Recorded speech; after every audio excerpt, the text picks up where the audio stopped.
소박한 보모는 침묵에 둘러싸여 사는 쌍둥이들에게 생기를 불어넣을 수 있다고 믿으며 대저택에 도착했다. 정원에서 그녀는 평범한 장난감 상자를 수레로 만들어 지금껏 들어본 적 없는 아이들의 웃음소리를 이끌어냈다. 하지만 백만장자는 딸들과 노는 그녀를 보고 자신의 외로움을 드러내는 그 장면에 감정적으로 무너져 내렸다. 그 붕괴로부터 그 가족의 운명을 영원히 바꿀 결정이 태어났다. 박서윤은 낡은 다용도실의 좁은 요위에서 잠든 박하은을 바라보며 지친 얼굴을 쓸어내렸다. 딸아이는 5살이었고 매일 밤 엄마를 잠 못 들게 하는 걱정과는 아무 상관없이 세상에서 가장 평온한 잠을 자고 있었다. 밖에서는 목포의 더운 바람이 유리 없는 창문으로 불어와 마른 흙냄새와 또 다른 평범한 하루가 시작될 것을 예고했다. 월 1,000만 원 사흘 전 이웃집 사모님이 그 제안을 한 이후로 그 말이 박서윤의 머릿속에서 계속 맴돌았다. 그녀가 제대로 발음하기도 힘든 액수였고 하루 12시간씩 남의 집을 청소하고도 월 150만 원밖에 벌지 못하는 자신의 현실과는 다른 세상, 다른 현실에 속한 것처럼 느껴졌다. 서울의 한 직업소개소에서 어떤 사업가의 보모를 구하고 있었다. 2살짜리 쌍둥이, 전일제 근무, 숙식 제공, 완전한 헌신, 그리고 모든 것을 바꿀 수 있는 그 불가능한 월급. 박서윤은 하은이가 깨지 않도록 조심하며 천천히 일어나 어머니 최 여사가 이미 아침을 준비하고 있는 작은 부엌으로 갔다. 63살의 어머니는 일로 거칠어진 손과 단정하게 틀어올린 희끗희끗한 머리를 하고 있었고 혼자서 7자녀를 키워낸 사람 특유의 단단함이 엿보였다. 최 여사는 딸을 보고는 굳이 묻지 않았다. 그 표정, 박서윤이 18배 임신 사실을 알게 되고 아이 아빠가 흔적도 없이 사라진 이후로 계속 짊어지고 있던 그 어깨의 무게를 알고 있었다. 또 밤새웠구나 어머니가 주전자를 식탁에 놓으며 말했다. 박서윤은 어릴 적부터 그 자리에 있던 플라스틱 의자에 앉았다. 생각이 멈추질 않아요. 엄마. 그 제안 때문이니? 월 1,000만 원이요. 여기서 5년을 꼬박 일해야 벌 수 있는 돈보다 많아요. 하은이 좋은 학교에 보낼 수도 있고 엄마 심장 약도 사드리고 집도 고치고 저축도 할 수 있어요. 제가 하느님께 항상 빌었던 기회예요. 최 여사는 커피를 따르고 딸 앞에 앉았다. 그녀의 얼굴에는 이해와 함께 걱정이 서려 있었다. 그런데 뭐가 문제인데? 박서윤의 눈에 눈물이 고였다. 서울은 여기서 400km나 떨어져 있어요. 소개소 여자가 사장님이 아주 엄격해서 완전한 헌신을 요구한대요. 한 달에 한 번, 어쩌면 쉴 수 있을 거래요. 하은이는 엄마랑 여기 있어야 하고요. 부엌에 내려앉은 침묵은 남도의 열기처럼 무거웠다. 최 여사는 손을 뻗어 딸의 손가락을 잡았다. 서윤아, 내 딸아. 넌 내가 아는 가장 헌신적인 사람이야. 이 아이가 태어난 후로 한 번도 내 자신을 생각한 적이 없잖니? 오직 하은이만 생각했지. 동시에 3가지 일을 하고 하루 4시간씩 자고 모든 걸 포기했어. 하지만 어떻게 제 딸을 두고 가요, 엄마? 아직 너무 어린데 제가 필요하잖아요. 바로 그래서 네가 가야 하는 거야, 최 여사가 단호하게 말했다. 내가 너희를 이웃에 맡기고 밭일하러 갈 때 마음이 안 아팠을 것 같니? 해 뜨기 전에 나가서 해가 져야 돌아오는 게 고통스럽지 않았을 것 같아? 하지만 그렇게 해야만 했어. 우린 자식을 위해 희생하는 거야, 서윤아. 우리 같은 사람들의 삶은 그런 거란다. 박서윤은 손등으로 눈물을 닦았다. 하은이가 날 잊으면 어떡해요? 제가 돌아왔을 때 날 알아보지 못하면요? 아이는 엄마를 잊지 않아, 내 딸아. 매일 전화하고 내가 하은이 원하는 거 사줄 수 있게 돈도 보내고 시간 날 때마다 보러 오면 돼. 그리고 하은이가 크면 내가 한 모든 것이 사랑 때문이었다는 걸 이해할 거야. 그 순간 하은이가 졸린 눈을 비비며 문가에 나타났다. 곱슬머리는 온통 헝클어져 있었다. 엄마, 오늘 일하러 가. 박서윤이 팔을 벌리자 아이가 품으로 달려왔다. 딸의 머리카락 냄새, 세상 그 무엇보다 잘 아는 어린 시절의 향기를 맡았다. 어떻게 이걸 두고 갈 수 있을까? 어떻게 이 포옹에서 멀어질 수 있을까? 하지만 그녀는 주위를 둘러보았다. 페인트가 벗겨진 벽, 물이 새는 천장, 반쯤 고장난 낡은 냉장고. 하은이가 다니게 될 열악한 공립학교, 결코 갖지 못할 기회들, 그녀를 기다리는 제한된 미래를 생각했다. 엄마가 출장 가야 해. 우리 아가, 박서윤이 잠긴 목소리로 말했다. 하지만 우리가 더 나은 삶을 살기 위해서야, 알겠지? 하은이는 제대로 이해하지 못하면서도 고개를 끄덕였고, 박서윤은 그 순간의 모든 것을 기억 속에 새기려는 듯 딸을 가슴에 꼭 껴안았다. 사흘 후, 박서윤은 낡은 여행 가방 하나와 무거운 마음을 들고 목포 버스터미널에 있었다. 최 여사는 하은이의 손을 잡고 있었고, 아이는 엄마가 왜 떠나는지 이해하지 못한 채 울고 있었다. 엄마, 나도 같이 갈래. 하은이가 할머니 손을 뿌리치려 하며 소리쳤다. 박서윤은 딸 앞에 무릎을 꿇고 작은 얼굴을 두 손으로 감쌌다. 우리 아가, 엄마가 아주 먼 곳에서 일해야 해. 하지만 금방 돌아올게. 할머니랑 잘 지내고, 많이 놀고, 엄마를 위해 씩씩하게 있어 줄 거지. 응? 싫어. 엄마가 좋아. 박서윤의 얼굴에 눈물이 흘렀지만 그녀는 억지로 미소를 지었다. 알아. 우리 공주님. 엄마도 같이 있고 싶어. 하지만 이건 우리 미래를 위한 거야. 우리가 예쁜 집에서 살고, 내가 좋은 학교에서 공부하고, 장난감이랑 새 옷도 많이 가지려면 말이야. 이해하지? 하은이는 눈물로 옷을 적시며 고개를 저었다. 박서윤은 씩씩해지려 애쓰며 딸을 힘껏 껴안고 심호흡을 했다. 엄마 봐봐, 박서윤이 딸을 조금 떼어놓으며 말했다. 매일 자기 전에 저기 달님을 보는 거야. 알겠지? 엄마도 볼게. 우린 같은 하늘에 있는 같은 달을 보는 거야. 그러면 엄마가 내 곁에 있는 거나 마찬가지야. 돌아온다고 약속해? 약속할게. 그리고 매일 너랑 통화할게. 스피커에서 버스 출발 안내 방송이 나왔다. 박서윤은 딸의 이마에 입을 맞추고 일어나 어머니를 껴안았다. 하은이 잘 부탁해요. 엄마. 내 목숨처럼 돌볼게. 최 여사는 젖은 눈에도 불구하고 단호한 목소리로 대답했다. 박서윤은 버스에 올라 창가 자리를 잡았다. 버스가 움직이기 시작하자 그녀는 최 여사가 힘겹게 붙잡고 있는 하은이가 소리치며 버스를 따라 달려오는 것을 보았다. 그 모습에 박서윤의 마음은 산산조각이 났다. 그녀는 차가운 창문에 이마를 대고 눈물이 자유롭게 흐르도록 내버려 두었다. 버스는 목포의 먼지 날리는 거리를 지나 소박한 집들, 익숙한 얼굴들, 그녀가 뒤로하고 떠나는 삶을 스쳐 지나갔다.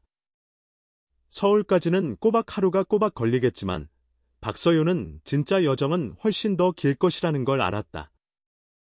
남도의 풍경이 고속도로로 바뀌는 동안 박서윤은 소개소의 말을 떠올렸다. 아내를 잃은 사업가, 쌍둥이 딸, 부촌의 대저택. 그녀의 세상과는 완전히 다른 세상. 그곳에서 무엇을 마주하게 될지, 부잣집 아이들을 돌볼 수 있을지, 자신의 딸과 떨어져 있는 것을 견딜 수 있을지 알 수 없었다. 하지만 시도해야만 했다. 하은이를 위해서, 더 나은 미래를 위해서. 자신이 결코 갖지 못했고 딸에게는 주고 싶은 모든 기회를 위해서.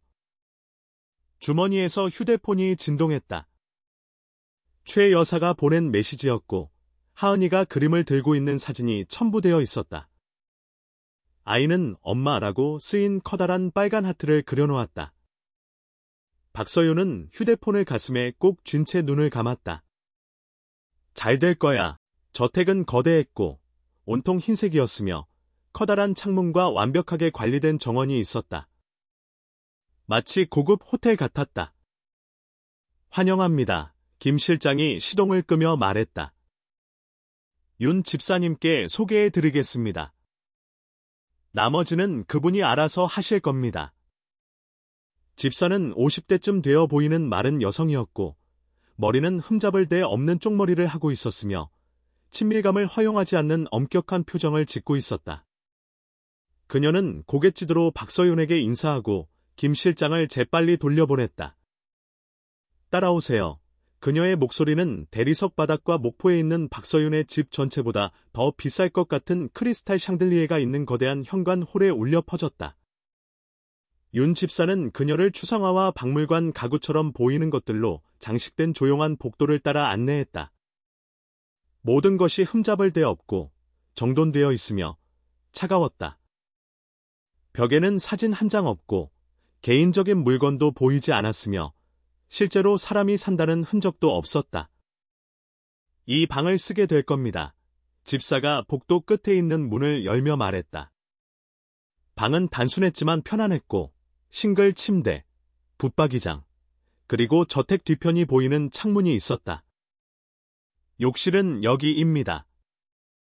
식사는 주방에서 다른 직원들과 함께하게 될 겁니다. 절대로 본 주방이나 식당을 사용하지 마세요. 박서윤은 여행 가방을 바닥에 내려놓고 고개를 끄덕이며 이 거대한 장소에서 자신이 점점 더 작아지는 것을 느꼈다. 아이들은 지금 방에 있습니다.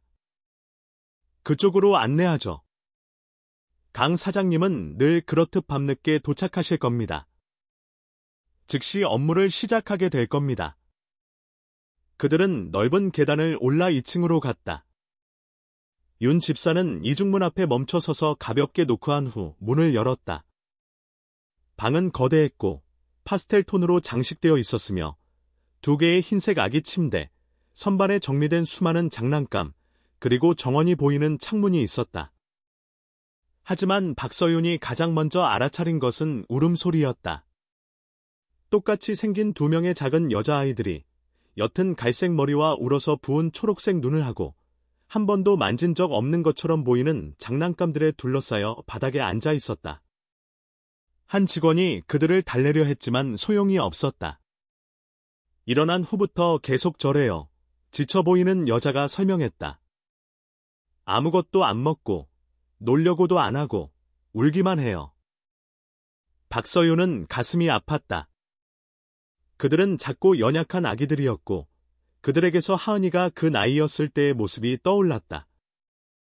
그녀는 천천히 다가가 아이들 눈높이에 맞춰 바닥에 무릎을 꿇었다. 안녕, 아가들아. 그녀가 다정함이 묻어나는 남도 사투리로 부드럽게 말했다.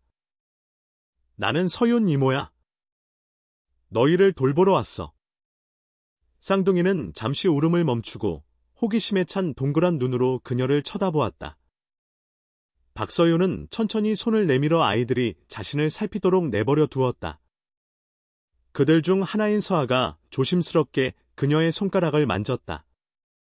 다른 아이인 서우는 여전히 의심스러운 눈초리로 쳐다보았다. 이제 가봐도 좋아요. 윤 집사가 다른 직원에게 말했다. 이제부터는 박서윤 씨가 맡을 겁니다. 혼자 남게 되자 박서윤은 항상 하은이에게 불러주던 자장가를 나지막이 부르기 시작했다. 그녀의 목소리가 거대한 방의 침묵을 채우며 그 완벽하고 차가운 분위기 속에서 낯설게 느껴지는 부드러움을 가져왔다. 서아는 진정하기 시작했고 흐느낌이 잦아들었다. 서우는 아직 거리를 두었지만 더 이상 울지는 않았다. 박서윤은 곰 인형을 집어들고 춤을 추게 하며 서아가 수줍은 미소를 짓게 만든 어설픈 이야기를 지어냈다. 거봐, 이렇게 하는 게 더 좋지. 박서윤이 작은 성공에 신이 나서 말했다. 자, 이제 뭐 좀 먹을까? 어때? 남은 오후는 힘겨웠다. 아이들은 모든 것에 저항했고 박서윤이 옷을 갈아입히려 하면 울었으며 음식을 거부했고 침대에 눕기를 원치 않았다. 하지만 그녀에게는 오직 엄마들만이 가질 수 있는 무한한 인내심이 있었고 조금씩 작은 진전을 이루어냈다. 해가 지기 시작할 무렵 박서윤은 두 아이를 목욕시키고 깨끗한 잠옷을 입히고 침대에 눕혔다. 자장가를 불러주고 머리를 쓰다듬어주고 마침내 둘 다 잠들 때까지 다정한 말을 속삭여주었다. 그녀는 잠든 두 작은 생명체를 바라보며 서 있었고 다정함과 슬픔이 뒤섞인 이상한 감정을 느꼈다. 그들은 아름답고 섬세했지만 그들 안에는 무언가 부서진 것이 있었고 어떤 비싼 장난감도 채울 수 없는 결핍이 있었다. 그때 복도에서 발소리가 들렸다.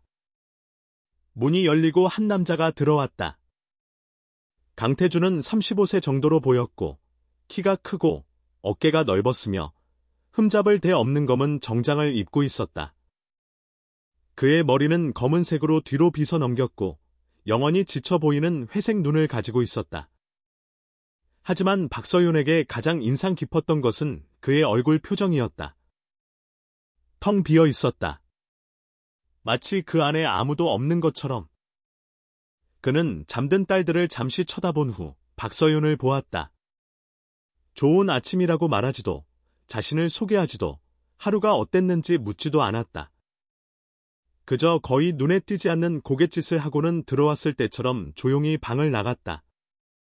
박서윤은 그 이상한 만남을 곱씹으며 서 있었다. 마치 그가 자신을 투가해서 본 것 같았고 딸들조차 그곳의 장식 일부인 것 같았다. 그날 밤, 방에 혼자 있던 박서윤은 집으로 전화했다. 최 여사가 전화를 받았고 하은이에게 넘겨주었다. 엄마. 언제 와? 아이의 작은 목소리가 거리를 넘어 박서윤의 마음을 아프게 했다. 금방 갈게. 우리 아가. 오늘 하루 어땠어? 엄마 그렸어. 그리고 할머니가 빵 만들어줬어. 근데 엄마가 여기 있었으면 좋겠어. 나도 그랬으면 좋겠어. 우리 공주님. 하지만 우리가 얘기했던 거 기억하지? 엄마가 우리가 더 잘 살기 위해 일하고 있는 거. 알아. 오늘 달님 봤어. 엄마도 봤어? 박서윤은 방 창문 밖을 보았다. 거기 서울 하늘에 보름달이 빛나고 있었다. 지금 보고 있어. 우리가 이렇게 같이 있는 거 보이지? 전화를 끊은 후 박서윤은 눈물이 자유롭게 흐르도록 내버려 두었다. 그리움은 물리적이었고 가슴이 아팠으며 어깨를 짓눌렀다. 하지만 강해져야 했다. 견뎌내야 했다. 다음 며칠 동안 박서윤은 그 집의 역학을 더 잘 이해하기 시작했다. 강태준은 일찍 나가고 늦게 돌아왔다. 집에 있을 때는 서재에 틀어박혔다. 딸들을 피했고 결코 안아주지 않았으며 그들에 대해 묻지도 않았다. 마치 아이들이 그가 잊고 싶어하는 무언가를 고통스럽게 상기시키는 존재인 것 같았다. 윤 집사는 군대처럼 효율적으로 집을 운영했다. 정원사, 청소부, 운전사, 요리사가 있었다. 모두 조용히 자기 일을 하고 사라졌다. 저택은 집이 아니라 호텔 같았다. 쌍둥이는 많이 울었다. 한밤중에 소리를 지르며 깨어났고 음식을 거부했으며 설명할 수 없는 때를 썼다. 박서윤은 그것이 어리광이 아니라 고통이라는 것을 깨달았다. 그 아이들은 아버지의 부재를 열린 상처처럼 느끼고 있었다. 어느 날 아침 서우의 기저귀를 갈아주던 박서윤은 깨달음을 얻었다. 아이들 방에는 비싼 장난감, 명품 옷, 수입 가구가 있었지만 영혼이 없었다. 사진도, 벽에 걸린 그림도, 사랑으로 만들어진 것도 아무것도 없었다. 이건 아이 방이 아니야. 그녀는 스스로에게 중얼거렸다. 진열장이지. 그리고 바로 그 순간 박서윤은 그것을 바꿔야 한다고 결심했다. 어떻게 해야 할지, 강태준이 허락할지 몰랐지만 그 아이들에게는 기본적인 보살핌 이상의 것이 필요했다. 그들에게는 생명, 그들은 태어나달라고 한 적도 없고 일어난 일에 대해 아무 잘못도 없었다. 그리고 그들은 물건으로 가득하지만 애정이 텅 빈 집에서 그들을 피하는 아버지와 그저 명령을 따를 뿐인 직원들과 함께 자라고 있었다. 박서윤은 무언가 해야 한다고 결심했다. 정확히 무엇을 해야 할지는 몰랐지만 단순히 기저귀를 갈고 우유를 먹이는 것만으로는 안 되었다. 그 아이들에게는 훨씬 더 많은 것이 필요했다.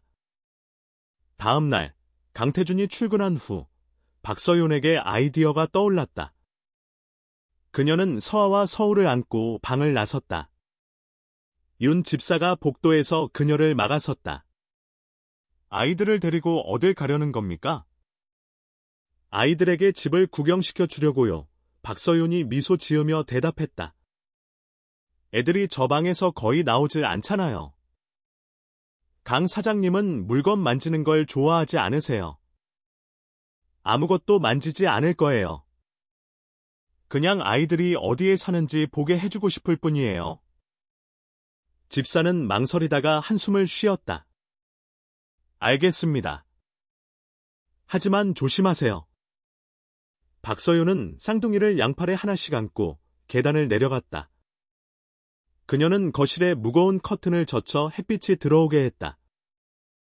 빛은 공기 중에 떠다니는 먼지를 드러냈고 이는 아무도 그 공간을 사용하지 않는다는 증거였다.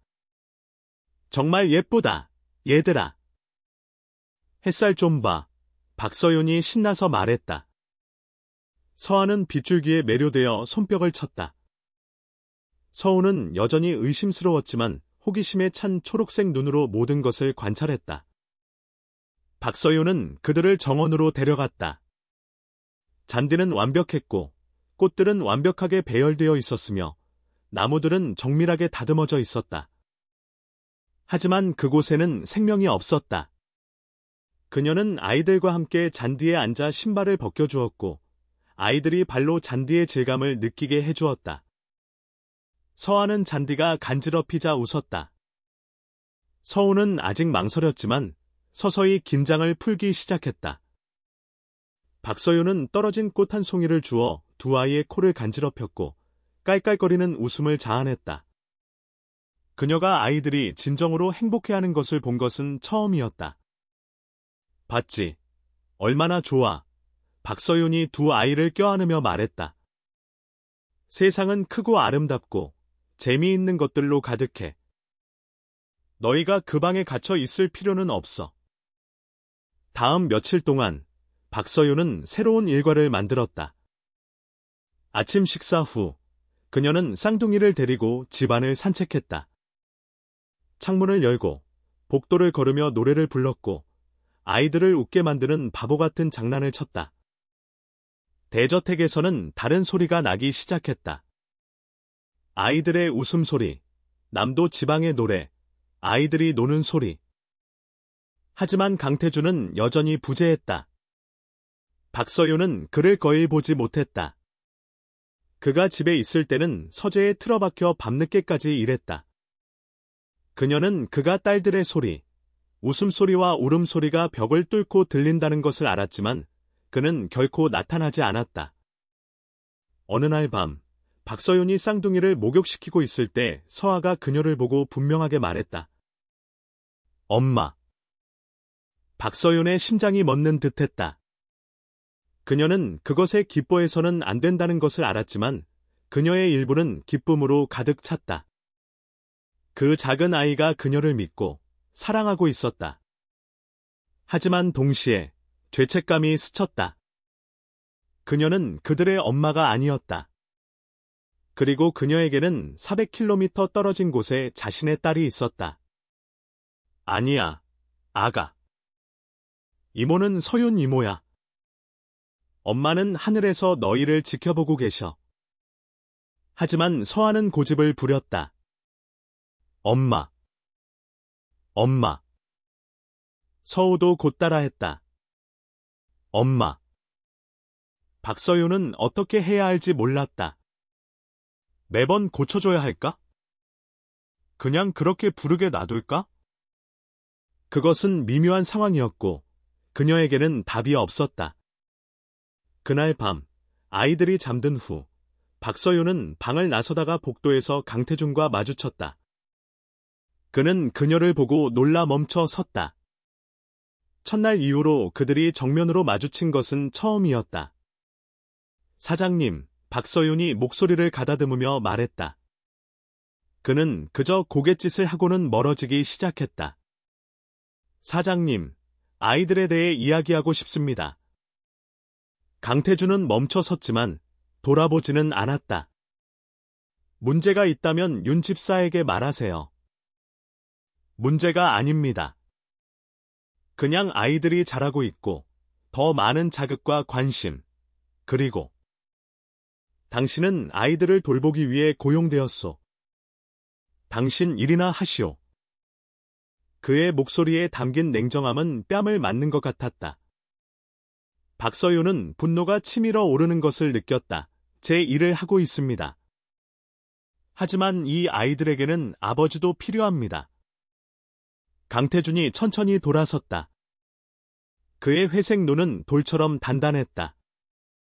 당신은 나나 내 삶에 대해 아무것도 모르오. 내 딸들을 돌보고 당신 자리나 지키시오. 그는 복도를 따라 멀어졌고 분노와 좌절로 손을 떠는 박서윤을 홀로 남겨두었다. 어떻게 자신의 딸들에게 그렇게 차가울 수 있을까? 세상에 그렇게 많은 사랑이 있는데 그는 어떻게 그 아이들에게 아무것도 주지 않기로 선택할 수 있었을까? 그날 밤 집으로 전화했을 때 박서윤은 무너졌다. 그녀는 최 여사에게 모든 것을 털어놓았다. 차가운 사장, 애정이 필요한 아이들, 거대하고 텅 빈 집 엄마, 여기서 계속 있을 수 있을지 모르겠어요. 돈은 많지만 이곳은 너무 슬퍼요. 아이들은 이보다 더 나은 대우를 받을 자격이 있어요. 그리고 내가 그 아이들에게 더 많은 것을 줄 수 있다고 생각하니 어머니가 물었다. 박서윤은 생각에 잠겨 침묵했다. 노력해볼 수는 있어요. 그럼 노력해봐. 내 딸아. 때로는 하느님이 우리를 어려운 곳에 두시는 이유가 바로 우리가 변화를 만들 수 있는 적임자이기 때문일지도 몰라. 전화를 끊은 후 박서윤은 창밖을 바라보았다.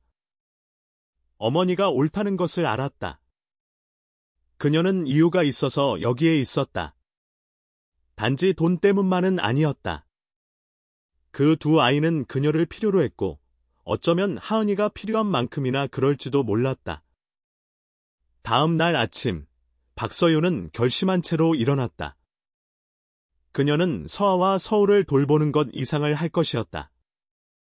그 집에 기쁨을 가져오고 그들에게 웃는 법, 노는 법, 사는 법을 가르쳐 줄 것이었다.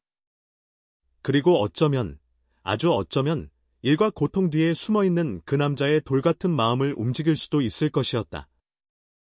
그녀는 작게 시작했다. 아이들 방에 음악을 틀어주고 옷을 입히면서 노래를 불렀고 식사 중에 바보 같은 이야기를 지어냈다. 쌍둥이는 반응하기 시작했다. 울음이 줄어들었다. 미소가 늘어났다. 그들은 박서윤을 찾기 시작했고 그녀가 방에 들어올 때 팔을 뻗었으며 항상 그녀를 엄마라고 불렀다. 그리고 박서윤은 그러면 안 된다는 것을 알면서도 내버려 두었다.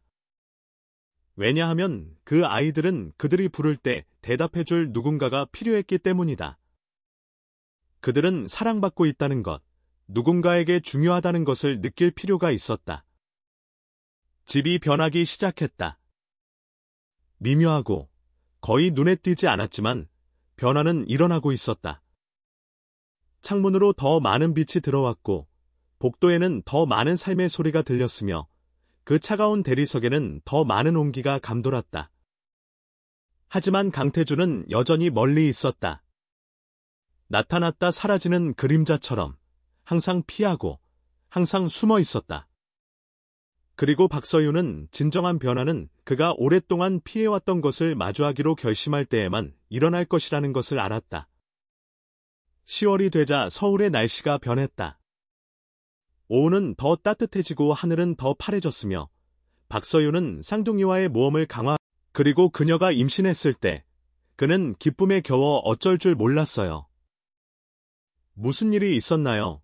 박서윤이 이미 일부 이야기를 알고 있었지만 물었다. 출산이 어려웠어요. 합병증이 있었죠. 의사들은 3명 모두를 구하려고 했지만 아이들만 구할 수 있었어요.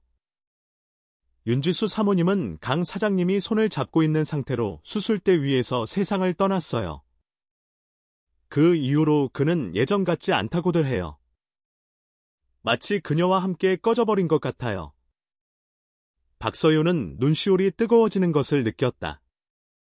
아내와 딸들 중 하나를 구해야 하는 선택의 기로에 서서 그 결과를 안고 살아가야 하는 그 남자의 고통을 상상했다. 그것이 서아와 서우에 대한 그의 냉정함을 정당화하지는 않았지만 설명은 되었다. 더 큰 변화를 만들기로 결심한 박서윤은 특별한 것을 계획하기 시작했다. 그녀는 쌍둥이에게 잊을 수 없는 순간, 그 집의 순수한 기쁨을 가져다줄 무언가를 만들고 싶었다. 그리고 아이디어가 떠올랐다. 뒤편 창고에는 한 번도 사용되지 않은 장난감 상자가 수십 개 있었다. 박서윤은 윤 집사에게 허락을 받고 오후 내내 찾아다녔다. 그녀는 두 어린아이가 들어가기에 딱 맞는 크기의 빈 큰 종이 상자를 발견했다. 이모님에게 부탁해 산막 컵펜으로 박서윤은 상자 옆면에 바퀴를 그렸다. 완벽하지는 않았고 그녀는 그림에 재능이 없었지만 그것들은 바퀴였다. 앞면에는 헤드라이트를 그렸고 심지어 아이들의 이름이 적힌 번호판까지 그렸다. 이것 봐. 그녀가 작품을 보여주며 서아와 서우에게 말했다. 너희들만을 위한 특별한 자동차야. 아이들은 매료되었다. 박서윤은 상자 안에 쿠션을 넣어 더 편안하게 만들었고 그런 다음 쌍둥이를 양쪽에 태우고 방 안을 밀기 시작했다. 그들은 기쁨의 소리를 지르고 손뼉을 치고 더 해달라고 졸랐다. 정원으로 가자. 박서윤이 두 아이가 탄 상자를 들고 선언했다. 그녀는 조심스럽게 계단을 내려가 거실을 지나 옆 정원으로 나가는 문으로 나갔다. 잔디는 부드러웠고 오후의 햇살은 황금빛을 만들어냈으며 박서윤이 즉석에서 만든 수레를 잔디 위로 밀기 시작하자 아이들의 웃음소리가 저택 전체에 울려 퍼졌다. 더 빨리. 엄마. 더 빨리.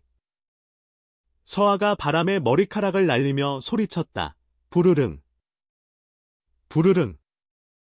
박서윤은 상자를 밀며 달렸고 땀이 얼굴을 타고 흘렀지만 마음은 행복으로 가득했다. 서우는 너무 많이 웃어서 딸꾹질을 했다. 두 아이의 뺨은 기쁨으로 붉어졌고 눈은 반짝였으며 작은 손은 상자 가장자리를 꽉 잡고 있었다. 박서윤은 정원 전체를 그들과 함께 달렸고 경주를 하고 있다고 상상했으며 엔진 소리를 내고 입으로 경적을 울렸다. 마침내 멈췄을 때 그녀는 숨이 찼고 다리가 떨렸지만 얼굴의 미소는 진심이었다. 서아와 서우는 상자에서 나와 기쁨에 소리치며 그녀를 껴안았다. 또. 그들이 졸랐다. 박서윤은 그 빛나는 두 작은 생명체를 보고 압도적인 감정을 느꼈다. 바로 이것이 그녀가 자신의 딸을 떠나온 이유였다. 이 두 아이에게 행복할 기회, 어린 시절을 가질 기회, 사랑이 무엇인지 알 기회를 주기 위해서 알았어. 한 바퀴만 더 돌자.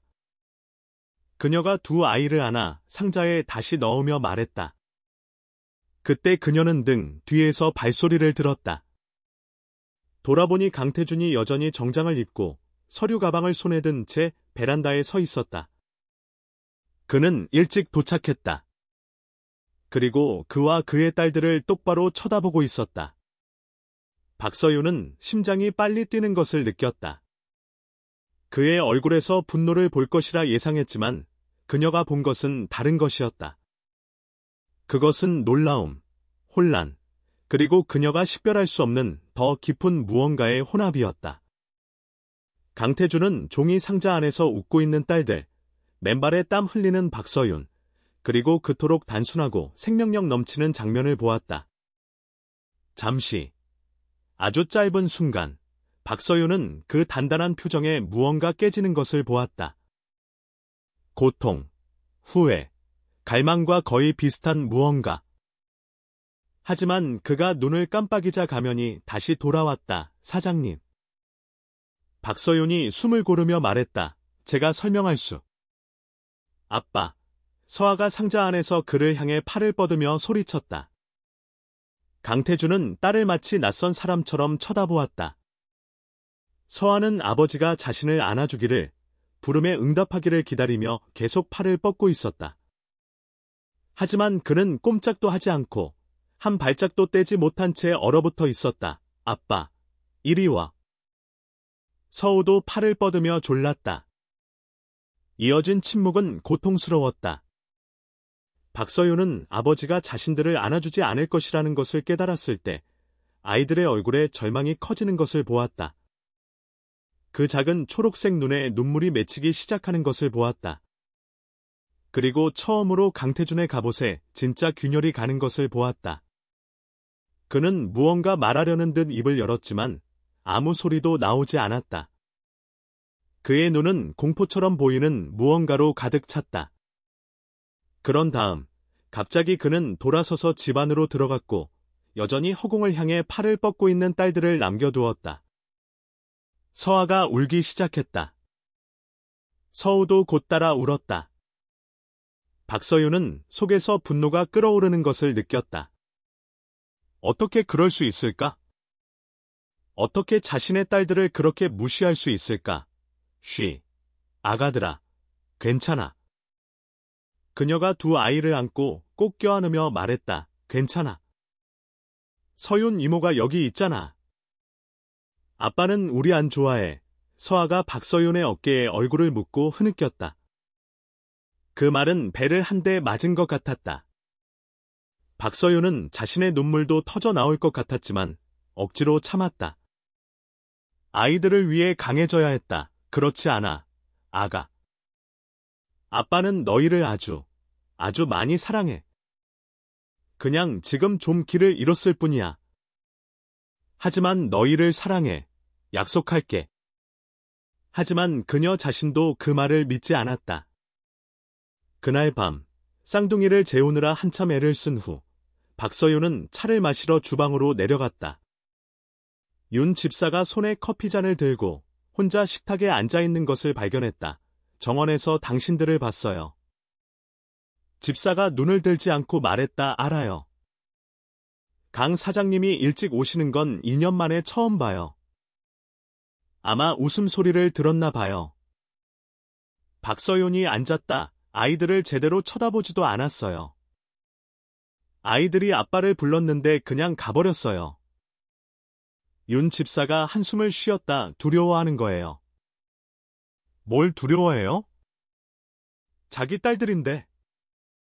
다시 사랑하고 이럴까봐 두려운 거죠. 다가가서 2년 동안 피해왔던 고통을 느낄까봐 두려운 거예요. 저 남자는 차가운 게 아니에요. 박서윤 씨 속으로 피를 흘리고 있는데 어떻게 멈춰야 할지 모르는 거예요. 그 말은 이치에 맞았지만 박서윤의 분노를 가라앉히지는 못했다. 아이들이 대가를 치르고 있어요. 그들은 아빠가 있을 자격이 있어요. 알아요. 하지만 그가 아이들에게 그런 존재가 될 수 있을지 모르겠어요. 박서윤은 모든 것을 생각하며 조용히 차를 마셨다. 하은이를 생각했다. 만약 그녀가 서아와 서우의 입장이었다면 자신을 사랑할 수 없는 엄마와 함께라면 어땠을까? 서재에 틀어박혀 자신의 삶에서 도망치고 있는 강태준을 생각했다. 필수적인 것 외에 모든 것을 갖춘 이 거대한 집을 생각했다. 그리고 무언가 변해야 한다고 생각했다. 어떻게 해야 할지는 몰랐지만 그 고통과 정서적 방치의 순환을 깨기 위해 무언가 일어나야만 했다. 그 후 며칠은 이상했다. 강태준은 다시 일찍 퇴근하지 않았지만 박서윤은 무언가 변했다는 것을 느꼈다. 가끔 그의 서재를 지나갈 때면 문 저편에서 그가 이리저리 서성이는 듯한 발소리가 들렸다. 윤 집사는 그가 잠을 더 못 자고 서재의 불이 새벽까지 켜져 있다고 말했다. 박서윤은 그 집의 생명을 단지 놀라움만이 아니었다. 더 강렬하고 더 본능적인 무언가였다. 엄마, 왜 멈췄어? 서아가 물었다. 엄마, 계속해. 서우가 졸랐다. 다른 남자가 강태준에게 무언가 말했지만 그는 대답하지 않았다. 그는 눈앞의 장면에 고정되어 있었다.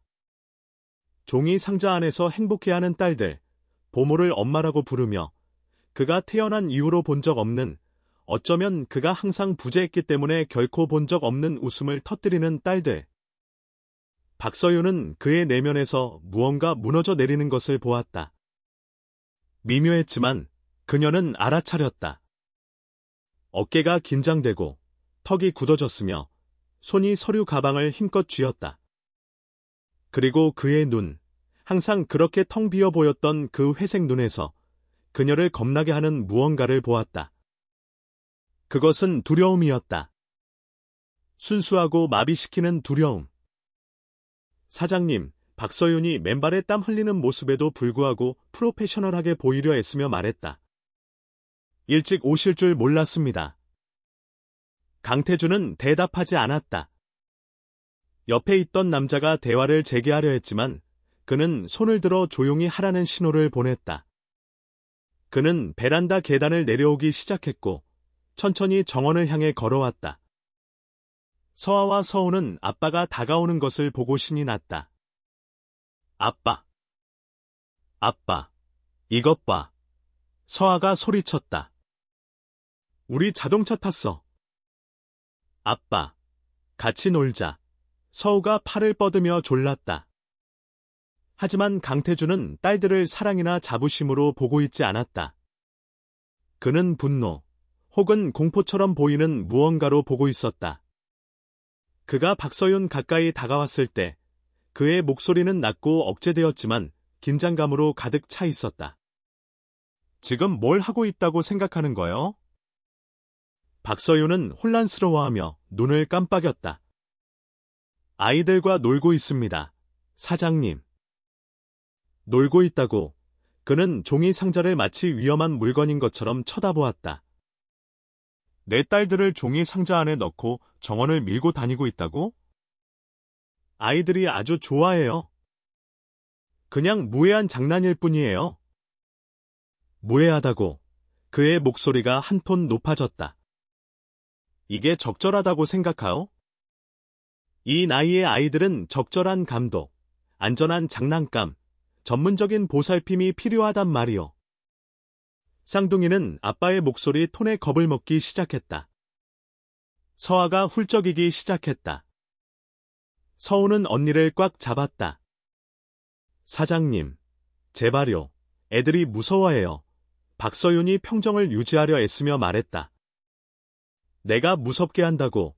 그가 한 걸음 앞으로 다가서며 목소리를 더 높였다. 무책임한 건 당신이요. 이건 종이 상자라고.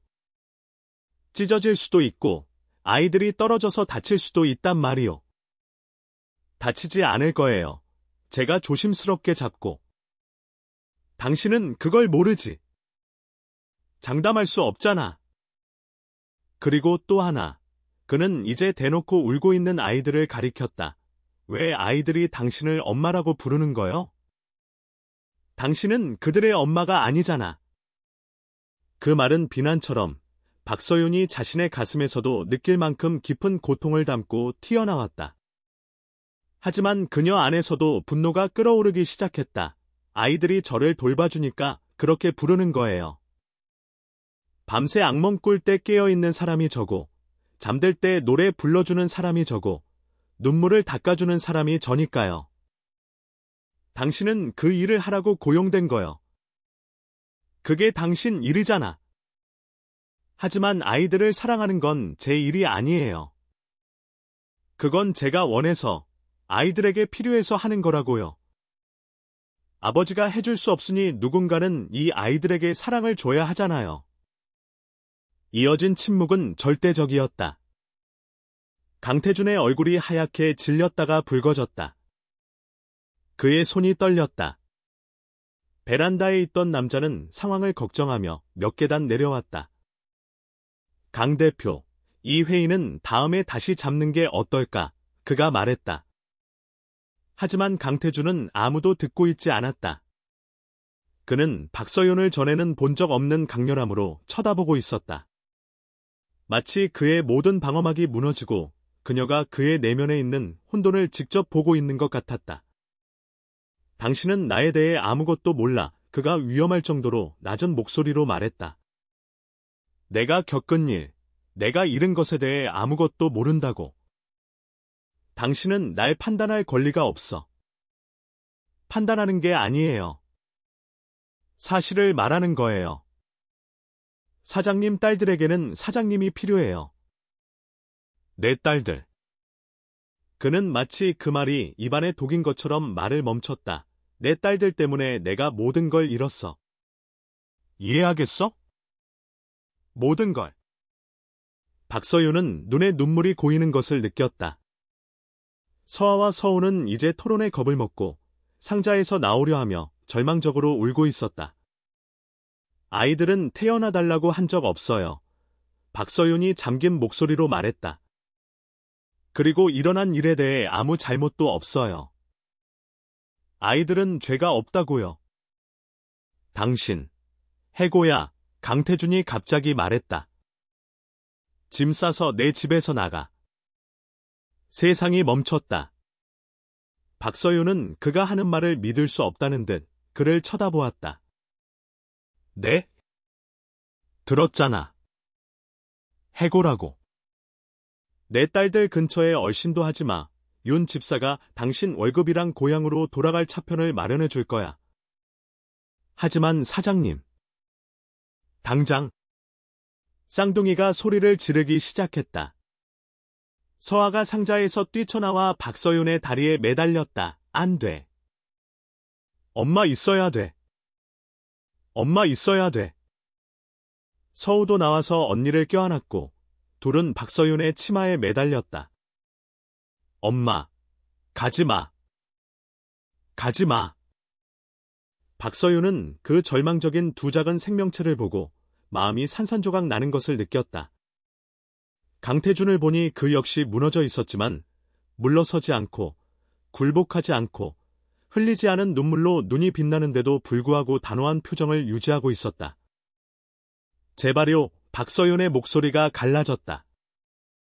아이들에게 이러지 마세요. 사장님이 원하시면 제가 가겠지만 이렇게는 아이들 앞에서는 이런 식으로는 안 돼요. 내 집에서 나가. 당장. 윤 집사가 비명 소리에 이끌려 베란다에 나타났다. 그녀는 달려내려와 순식간에 상황을 파악했다. 그녀는 강태준을 비난하는 눈초리로 쳐다보았지만 그는 생각을 바꾸지 않았다.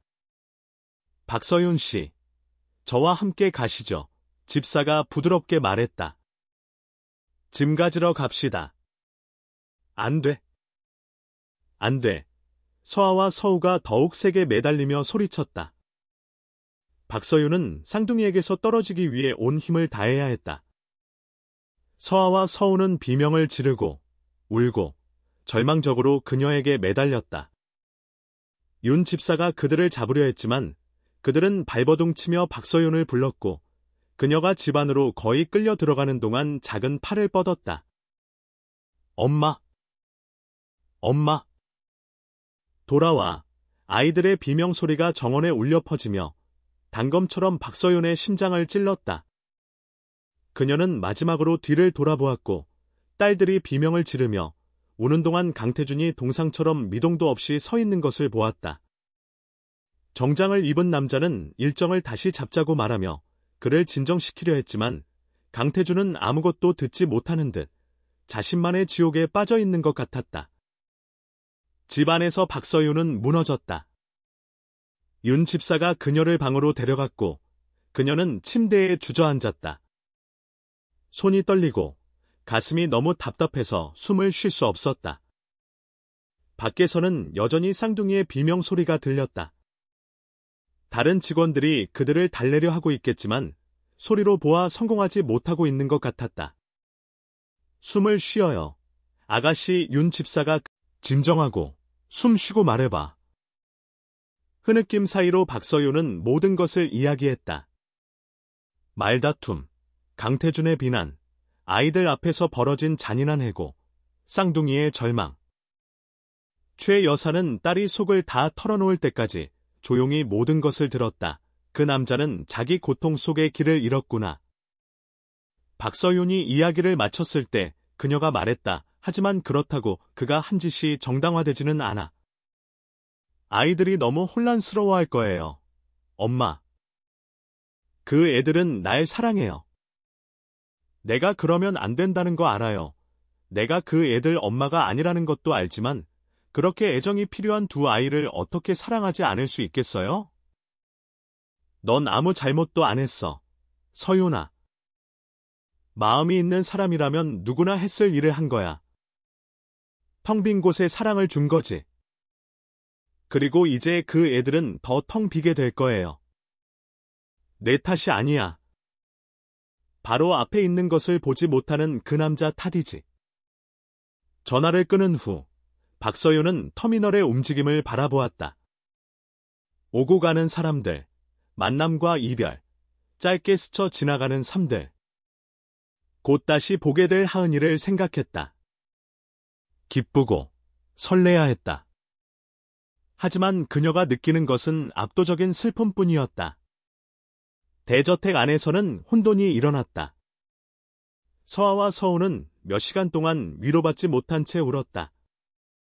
직원 중 누구도 그들을 달랠 수 없었다. 음식도, 물도, 안아주는 것도 거부했다. 오직 박서윤을 부르며 떠나버린 엄마를 찾아 울부짖었다. 강태준은 서재에 틀어박혔다. 동업자가 떠난 후 그는 거기 혼자 남아 일하려고 눈앞의 서류에 집중하려고 애썼다. 하지만 딸들의 비명소리가 벽을 뚫고 그의 집중력을 꿰뚫고 그의 마음속에서 메아리 쳤다. 그는 서랍을 열고 사진 한 장을 꺼냈다. 지수의 사진이었다.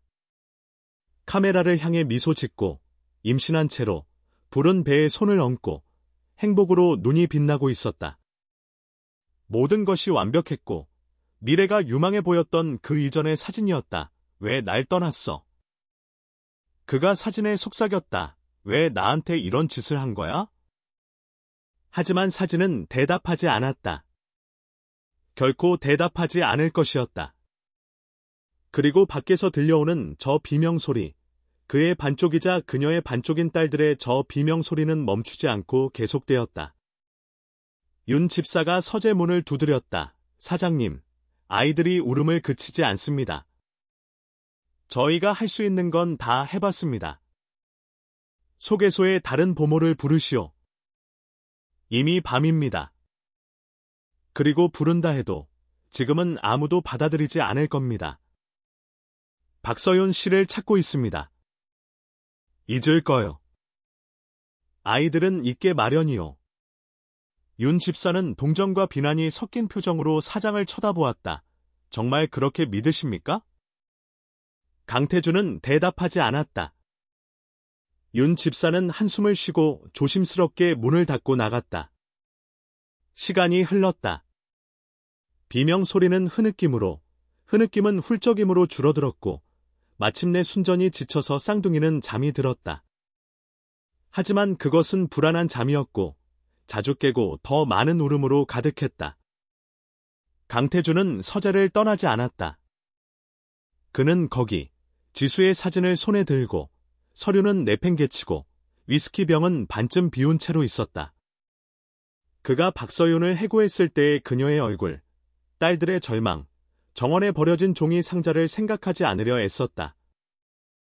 하지만 그 이미지들은 그를 내버려 두지 않았다. 그는 서아와 서우가 태어난 이후 처음으로 진정으로 행복하게 웃는 것을 보았다.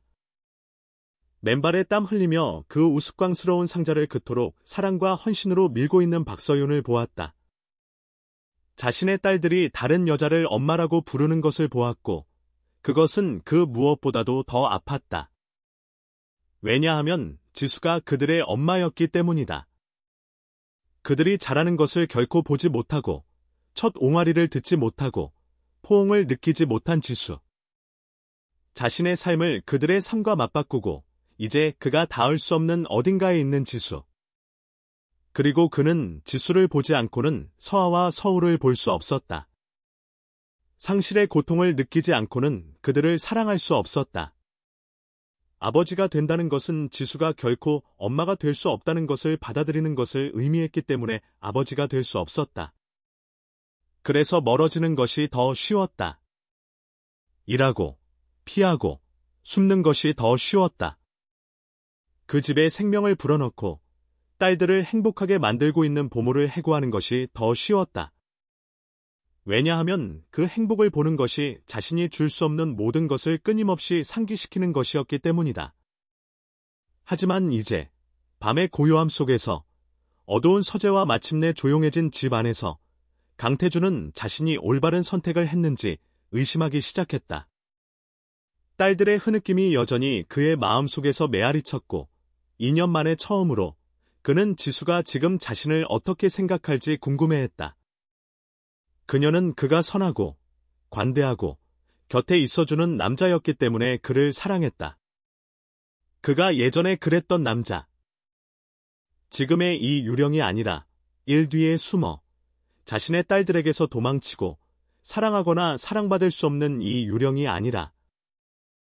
하지만 너무 늦었다. 박서윤은 이미 떠났다. 그리고 내일 쌍둥이가 일어나 그녀를 찾았을 때 그녀가 거기에 없다면 고통의 순환은 계속될 것이다. 다만 이번에는 강태준은 그 책임이 전적으로 자신에게 있다는 것을 알았다. 그는 서재 창문 밖을 보았고 하늘에 뜬 보름달을 보았다. 그것은 아마도 지금 집으로 돌아가는 버스 안에서 박서윤이 보고 있을 바로 그 달이었다. 사랑이 텅 비고 후회로 가득하며 더 이상 인간이 되는 법을 모르는 남자가 사는 집을 비추는 바로 그 달이었다. 그리고 2년 만에 처음으로 강태준은 자신에게 울음을 허락했다. 버스가 목포에 도착했을 때는 해가 이미 중천에 떠 있었다. 박서윤은 무거운 여행 가방과 훨씬 더 무거운 마음을 안고 내렸다. 돌아온다고 알리지 않았기 때문에 집 문 앞에 나타났을 때 최 여사는 깜짝 놀랐다. 서윤아. 여기서 뭐하고 있니? 해고당했어요. 엄마. 하은이가 부엌에서 달려나와 엄마 품에 안겼다. 엄마. 돌아왔네. 영원히 돌아온 거야? 박서윤은 너무나 그리웠던 그 냄새를 맡으며 딸을 힘껏 껴안았지만 눈물이 다시 흘러내렸다. 돌아왔어. 우리 아가. 돌아왔어. 그날 밤 하은이를 재운 후 박서윤은 어머니와 앉아 모든 것을 자세히 이야기했다. 최 여사는 조용히 들으며 이따금 고개를 끄덕였다. 그 남자는 자기 고통 속에 길을 잃었구나. 그녀가 마지막에 말했다. 하지만 언젠가는 깨어나야 할 거야. 아이들이 너무 힘들어할 거예요. 엄마. 이미 엄마를 잃었는데 이제 사랑으로 돌봐주던 사람까지 잃었어요. 내 탓이 아니야. 내 딸아. 넌 내가 할 수 있는 최선을 다했어. 하지만 박서윤은 서아와 서우 생각을 멈출 수 없었다. 울음을 그쳤을까? 잠은 잘 잤을까? 그녀가 왜 떠났는지 이해했을까? 그 후 며칠은 이상했다. 박서윤은 다시 하은이와 함께 있어서 원할 때마다 딸을 껴안을 수 있어서 딸의 일상에 다시 참여할 수 있어서 행복했다. 하지만 그녀 안에는 커다란 공허함이 있었다. 쌍둥이가 그리웠고 어떻게 지내는지 궁금했고 걱정되었다. 그리고 현실적인 문제도 있었다. 그녀가 가져온 돈은 평생 본 것보다 많았지만 영원히 지속되지는 않을 것이었다. 다시 일자리를 찾아야 했고 월 150만 원을 받으며 집 청소하는 현실로 돌아가야 했다. 돌아온 지 일주일 후 박서윤의 휴대폰이 울렸다. 그녀가 모르는 서울 번호였다. 그녀는 망설이며 받았다. 여보세요? 박서연 씨? 윤 집사입니다. 박서연의 심장이 미친 듯이 뛰었다. 윤 집사님? 하지만 이번에는 다른 일이 일어났다. 이번에는 그는 외면할 수 없었다. 그는 방 문을 열었다. 윤 집사는 놀라서 그를 쳐다보았다. 쌍둥이는 계속 울고 있었고 아버지의 존재조차 알아차리지 못했다. 제가 해보겠습니다. 강태준이 잠긴 목소리로 말했다. 윤 집사는 망설였지만 결국 고개를 끄덕이고 방을 나갔다. 강태준은 거기 서서 침대에서 울고 있는 두 딸을 바라보았다. 그들은 너무나 작고 연약했으며 부서져 있었다. 그가 그렇게 만들었다. 단지 박서윤을 해고해서가 아니라 2년 동안의 부재, 냉정함, 거절로. 그는 천천히 다가가 손을 뻗었다. 서아야, 서우야. 아이들은 눈물로 젖은 얼굴로 그를 쳐다보았다. 잠시 그들은 놀라서 조용해졌다. 그러자 서아가 더 크게 울기 시작했다. 엄마. 엄마 보고 싶어. 강태준은 심장이 뜯겨 나가는 것 같았다. 하지만 도망치지 않았다. 이번에는 도망치지 않았다. 그는 서아를 안고 이어서 서우를 안았다. 그들은 여전히 울면서 빠져나가려 했지만 그는 꽉 잡았다. 알아. 그가 갈라지는 목소리로 중얼거렸다. 너희가 엄마를 원한다는 거 알아. 그리고 그럴 만도 해. 그분은 좋은 분이고 너희를 사랑하고 나보다 너희를 더 잘 돌볼 줄 아는 분이야. 말이 어렵게 마치 자신의 깊은 곳에서 하나하나 끄집어내는 것처럼 나왔다. 하지만 내가 너희 아빠야. 그리고 내가 모든 걸 망쳤어. 비겁했고, 이기적이었고, 잔인했어. 너희에게도, 그분에게도. 서아는 그의 어깨에 얼굴을 묻고 흐느꼈다. 서우는 발버둥을 멈추고 이제 조용히 울기만 했다. 내가 바로잡을게. 바로잡겠다고 약속할게. 그는 남은 아침을 딸들과 함께 보냈다. 쉽지 않았다. 그들은 울고 박서연을 찾고 먹기를 거부했다. 하지만 그는 남았다.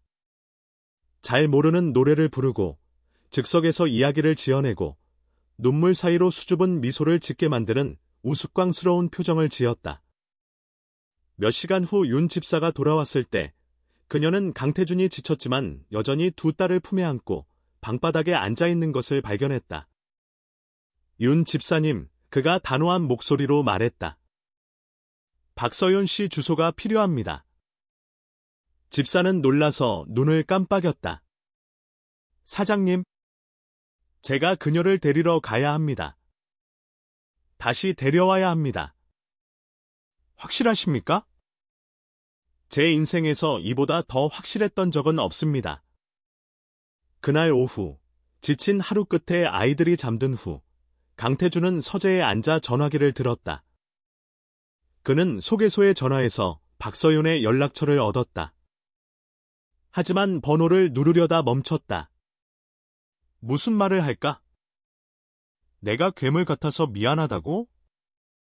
당신과 내 딸들을 망쳐서 미안하다고?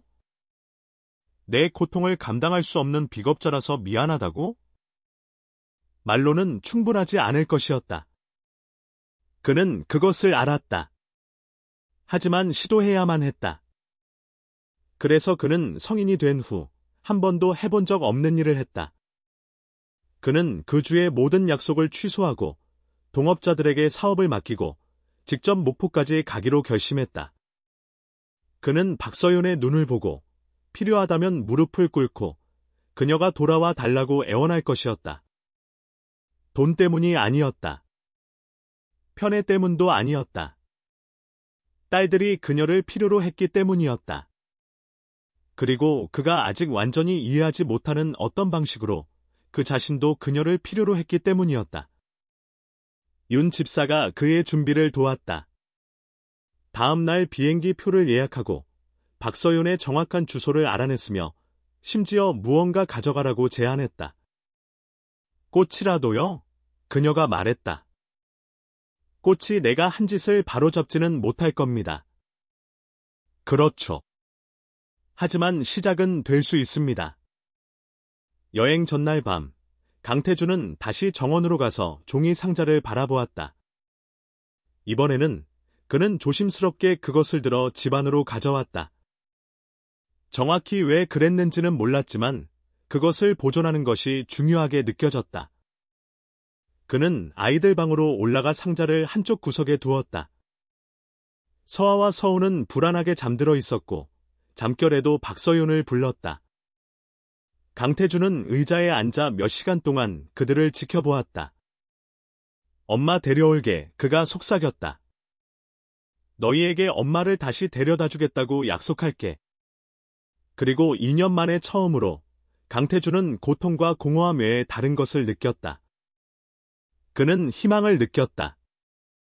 작고 연약했지만 거기에 있었다. 그의 삶이었던 어둠 속의 아주 작은 불꽃. 아마 너무 늦지 않았을지도 모른다. 아마 아직 모든 것을 바로잡을 수 있을지도 모른다. 아마 아직 딸들이 마땅히 받아야 할 아버지, 지수가 자랑스러워할 남자가 되는 법을 배울 수 있을지도 모른다. 하지만 먼저 그는 결코 잘하지 못했던 일을 해야 했다. 그는 용서를 구해야 했다. 비행기는 아침 중반에 광주에 착륙했다. 강태준은 차를 빌려 목포까지 도로를 달렸고 남도의 풍경이 서서히 드러났다. 서울과는 너무나 다르고 그가 아는 세상과는 너무나 달랐다. 소박한 집들, 마른 땅, 강렬한 열기, 길가의 사람들. 그것은 박서윤의 세상이었다. 윤 집사가 알아낸 주소에 도착했을 때 강태준은 빛바랜 파란색으로 칠해진 작은 집 앞에 차를 세웠다. 집은 비뚤어진 나무 울타리와 맨땅 마당을 가지고 있었다. 극심한 가난은 아니었지만 절대적인 소박함이었다. 그리고 박서윤은 자신의 아이를 뒤로하고 대저택에서 그의 딸들을 돌보기 위해 이곳을 떠났던 것이다. 강태준은 차에서 내렸고 동네 사람들의 모든 시선이 자신에게 쏠리는 것을 느꼈다. 목포의 소박한 동네에서 비싼 차를 몰고 정장을 입은 남자. 마치 방금 착륙한 외계인 같았다. 그는 심호흡을 하고 문을 두드렸다. 희끗희끗한 머리의 한 여성이 행주의 손을 닦으며 나타났다. 최 여사는 의심스러운 눈초리로 그를 쳐다보았다. 누구시죠? 안녕하세요. 저는 강태준입니다. 박서윤 씨를 찾고 있습니다. 최 여사의 얼굴이 즉시 굳어졌다. 그녀의 사장님이시군요. 그것은 질문이 아니었다. 비난이었다. 네, 맞습니다. 그녀와 이야기해야 합니다. 급한 일입니다. 누구에게 급한 일인데요? 사장님? 아니면 사장님이 아빠 노릇을 못해서 고통받는 사장님 딸들? 강태준은 마른 침을 삼켰다. 작고 연약해 보이는 이 여인은 그가 예상치 못한 힘을 가지고 있었다. 어머님께서 이 모든 것을 알고 계신 걸 보니 서윤 씨가 무슨 일이 있었는지 이야기했나 보군요. 이야기했죠. 그런데 이제 여기 와서 뭘 하시려고요? 또 해고하시려고요? 더 많은 사람들 앞에서 소리 지르시려고요? 아닙니다. 어머님. 용서를 구하러 왔습니다. 그리고 그녀가 돌아와 달라고 애원하러 왔습니다. 최 여사는 오랫동안 그의 얼굴을 살폈다. 그러고는 아무 말 없이 문을 열었다. 안에 있어요. 하지만 만약 내 딸을 또 상처 주러 온 거라면 먼저 나부터 넘고 가야 할 겁니다. 강태준은 작은 마당으로 들어섰다. 빨랫줄에는 옷이 널려 있었고 나무 아래에는 개가 잠들어 있었으며 화분에는 더위를 견디는 꽃들이 있었다. 모든 것이 단순했지만 그곳에는 생명이 있었다. 사랑이 있었다. 최 여사는 그럴 것이, 하지만 사장님은 한 번도 그들 곁에 있어준 적이 없잖아요. 알고 있소. 그리고 그건 변할 거요. 변할 거라고 약속하오. 공허한 약속이네요. 사장님은 이미 그들에게 집을 주겠다고 약속했지만 준 것은 텅 비고 차가운 집이었잖아요. 강태준은 모든 말을 뺨을 맞는 것처럼 느꼈지만 그럴 만했다. 모든 비난, 모든 상처, 모든 거친 말을 받을 만했다. 당신 말이 맞소. 하지만 내가 여기 있잖소?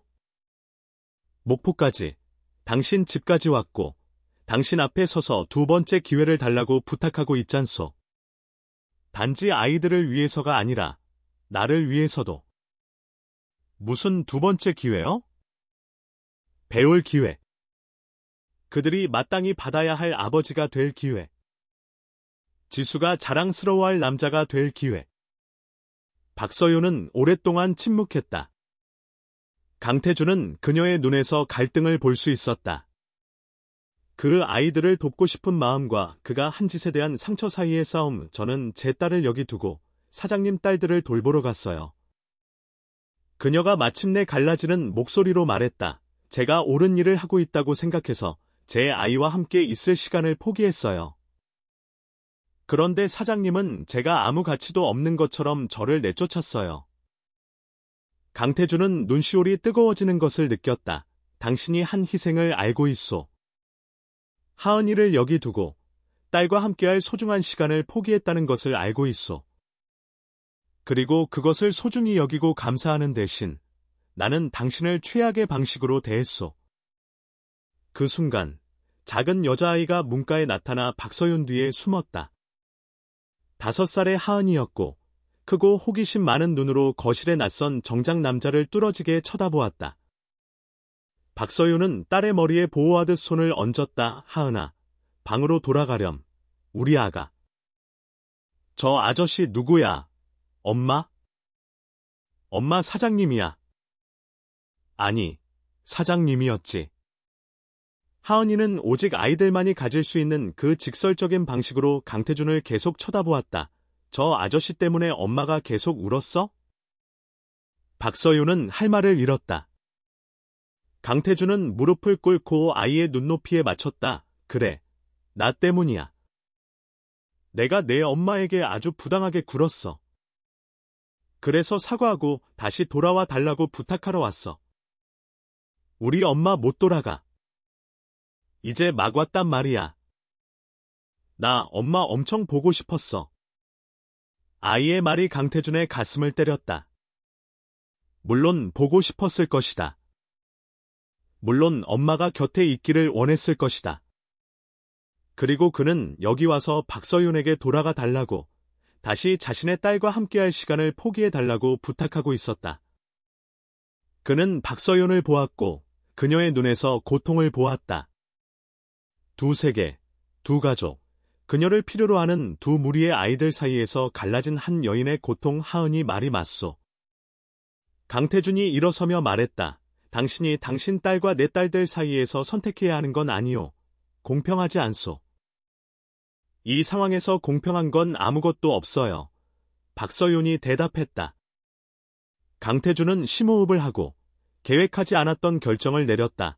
만약 단지 한 달만이 아니라면 어떻겠소? 만약 당신이 하은이를 더 자주 볼 수 있다면? 어떻게요? 400km나 떨어져 있는데요.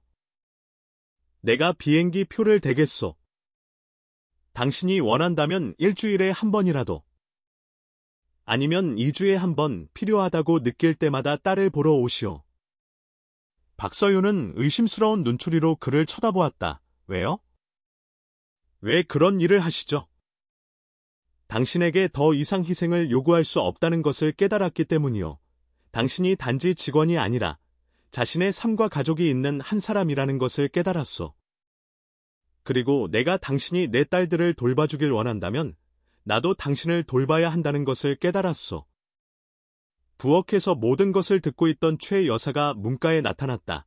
서윤아, 나랑 잠깐 얘기 좀 할까? 두 사람은 마당으로 나갔다. 강태준은 여전히 의심스러운 눈초리로 그를 쳐다보는 하은이와 함께 거실에 남았다. 아저씨 부자예요? 아이가 물었다. 그래. 그럼 왜 아저씨 딸들은 못 돌봐요? 우리 엄마는 돈 하나도 없는데 나 엄청 잘 돌봐주는데. 강태준은 슬프게 미소 지었다. 너 참 똑똑하구나. 그리고 내 말이 다 맞아. 돈이 좋은 아빠가 되는 법을 가르쳐주지는 않더라. 내 엄마가 나보다 그 점에서는 훨씬 낫지. 밖에서 최 여사는 딸의 손을 잡았다. 내 마음은 뭐라고 하니? 돌아가야 한다고요? 아이들이 저를 필요로 해요. 엄마. 서아랑 서우는 너무 어리고 애정이 너무 필요해요. 하은이는? 하은이도 내가 필요하잖아. 알아요. 하지만 만약 그가 정말로 약속을 지켜서 비행기 표를 자주 준다면 전보다 하은이 삶에 더 많이 참여할 수 있을 거예요. 최 여사가 한숨을 쉬었다. 넌 마음이 너무 넓어. 내 딸아. 때로는 너무 넓어서 문제지. 하지만 만약 돌아가기로 결정했다면 명확한 선을 긋고 가렴. 그 남자가 다시 너를 무시하게 놔두지 마. 박서윤은 고개를 끄덕이고 거실로 돌아왔다. 강태준은 그녀가 들어서자마자 일어섰다. 돌아가겠어요. 박서윤이 단호한 목소리로 말했다. 하지만 조건이 있어요. 뭔데요? 첫째, 사장님은 딸들의 삶에 참여하셔야 해요. 제가 돌아가도 사장님이 계속 숨어 계시면 아무 소용없어요. 둘째, 2주에 한 번씩 하은이를 보러 올 수 있도록 비행기 표를 포함한 휴가를 원해요. 셋째, 저를 항상 존중으로 대해주세요. 저는 직원이지만 인간이기도 해요. 그리고 넷째, 언젠가 저를 다시 해고하기로 결정하신다면 아이들 앞이 아니라 품위 있게 해주세요. 강태준이 고개를 끄덕였다. 모두 동의하오. 그리고 5번째 조건을 추가하겠소. 뭔데요? 당신이 나에게 아빠가 되는 법을 가르쳐 주시오. 곁에 있는 법, 다정한 법, 당신이 그토록 자연스럽게 하는 것들을 하는 법을 가르쳐 주시오. 왜냐하면 나는 정말 모르기 때문이오. 그리고 배우고 싶소. 박서윤은 오랫동안 그를 쳐다보며 거짓의 징후를 찾았다. 하지만 그녀가 본 것은 진실함, 연약함, 그리고 자신을 재건하려는 한 부서진 남자였다. 알겠습니다. 언제 돌아가길 원하세요? 가능하다면 내일. 아이들이 너무 힘들어하고 있어. 박서윤은 다리에 매달려온 하은이를 보았다. 그녀는 몸을 낮춰 딸을 껴안았다. 엄마가 일하러 돌아가야 해. 우리 아가. 하지만 이제 훨씬 더 자주 보러 올 거야. 알겠지? 하은이는 입을 삐죽 내밀었지만 고개를 끄덕였다. 약속하는 거야? 약속할게. 그리고 엄마는 절대 약속을 어기지 않아. 강태준은 그 장면을 지켜보며 가슴이 뭉클해지는 것을 느꼈다. 엄마와 딸 사이에 그토록 순수하고 진실한 사랑. 그것이 서아와 서우가 그와 함께 누려야 할 것이었다. 그것이 그가 주는 법을 배워야 할 것이었다. 박서윤은 다음 날 서울로 돌아왔다. 강태준은 그녀와 함께 여행하며 몇 시간 더 이야기할 기회를 가졌다. 비행기에서 그는 지수에 대해 어떻게 만났는지, 그들이 나눈 사랑, 그리고 상실에 견딜 수 없는 고통에 대해 더 많이 이야기했다. 그녀는 소아과 의사였소. 그가 창밖을 보며 말했다. 아이들을 아주 좋아했지. 대가족을 꾸리는 게 꿈이었소. 쌍둥이라는 걸 알았을 때 그녀는 기뻐서 어쩔 줄 몰랐소. 한 번에 2개의 선물을 받는 것 같다고 말했지. 박서윤은 갑옷 뒤에 있는 남자를 처음으로 보며 조용히 들었다. 출산은 처음부터 어려웠소. 합병증이 있었고 그녀의 심장이 멎기 시작했소. 의사들은 그녀와 아기들 중 하나를 선택해야 한다고 말했소. 내가 어떻게 그런 선택을 할 수 있겠소? 어떻게? 사장님은 선택할 필요가 없었어요. 의사들이 최선을 아이들은 진정한 노력을 보면 쉽게 용서해요. 다음 날 아침, 쌍둥이가 깨어났을 때 박서윤은 이미 거기 있었다. 하지만 강태준도 덜 위협적으로 보이려고 노력하며 청바지와 캐주얼 셔츠 차림으로 함께 있었다. 좋은 아침, 서아야. 좋은 아침, 서우야. 박서윤이 활기차게 말했다. 누가 좋은 아침 인사하러 왔는지 봐. 아이들은 의심스러운 눈초리로 아빠를 쳐다보았다. 서아는 얼굴을 돌렸다. 서우는 훌쩍이기 시작했다. 괜찮아. 박서윤이 부드럽게 말했다. 아빠가 그냥 도와주고 싶은 거야. 기저귀 갈까? 아빠, 저기 수건 좀 갖다 주세요. 강태준은 떨리는 손으로 수건을 집어들며 순순히 따랐다. 박서윤은 그를 단계별로 안내하며 기저귀를 가는 법, 닦는 법, 부드럽고 다정하게 대하는 법을 보여주었다. 그는 서툴고 긴장했지만 노력했다. 서아는 내내 울었다. 서우는 긴장했다. 하지만 끝났을 때 강태준은 서우에게서 작은 미소를 얻었고 그것은 금메달을 딴 것 같았다. 그 후 며칠은 배움의 여정이었다. 박서윤은 모든 것을 혼자 하지 않고 항상 강태준을 포함시켰다. 그에게 우유병을 물리는 법, 이유식을 만드는 법, 자장가를 부르는 법을 가르쳤다. 처음에는 그는 경직되어 있었고 너무 기술적이었으며 마치 비즈니스 미팅처럼 일을 처리했다. 너무 긴장하셨어요. 박서윤이 어느 날 그가 서아를 마치 유리 인형처럼 안고 있는 것을 보고 말했다. 긴장 푸세요. 아이는 깨지지 않아요. 내가 뭔가 잘못하면 어떡하오? 하실 거예요. 모든 부모가 그렇죠. 하지만 중요한 건 노력하고 있다는 거예요. 조금씩 강태준은 긴장을 풀기 시작했다. 그는 아이들을 웃게 만드는 바보 같은 표정을 짓는 법을 배웠다.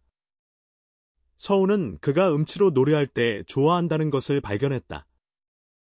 서아는 그가 배를 간지럽힐 때 아주 좋아한다는 것을 깨달았다. 하지만 그것은 단지 육아 기술에 관한 것만이 아니었다.